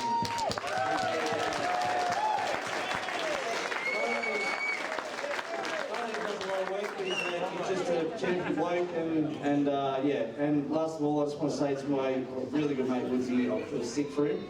What happened earlier? I'm probably not going to get a chance to say this. So, mate, you're a champion bloke. And I'm really good about that.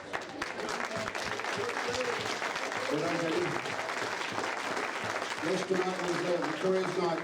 So please, one more time for both these teams. They put on a great performance in this final and a great way to finish off this week and a half of magnificent pool. Ladies and gentlemen, New South Wales and Victoria.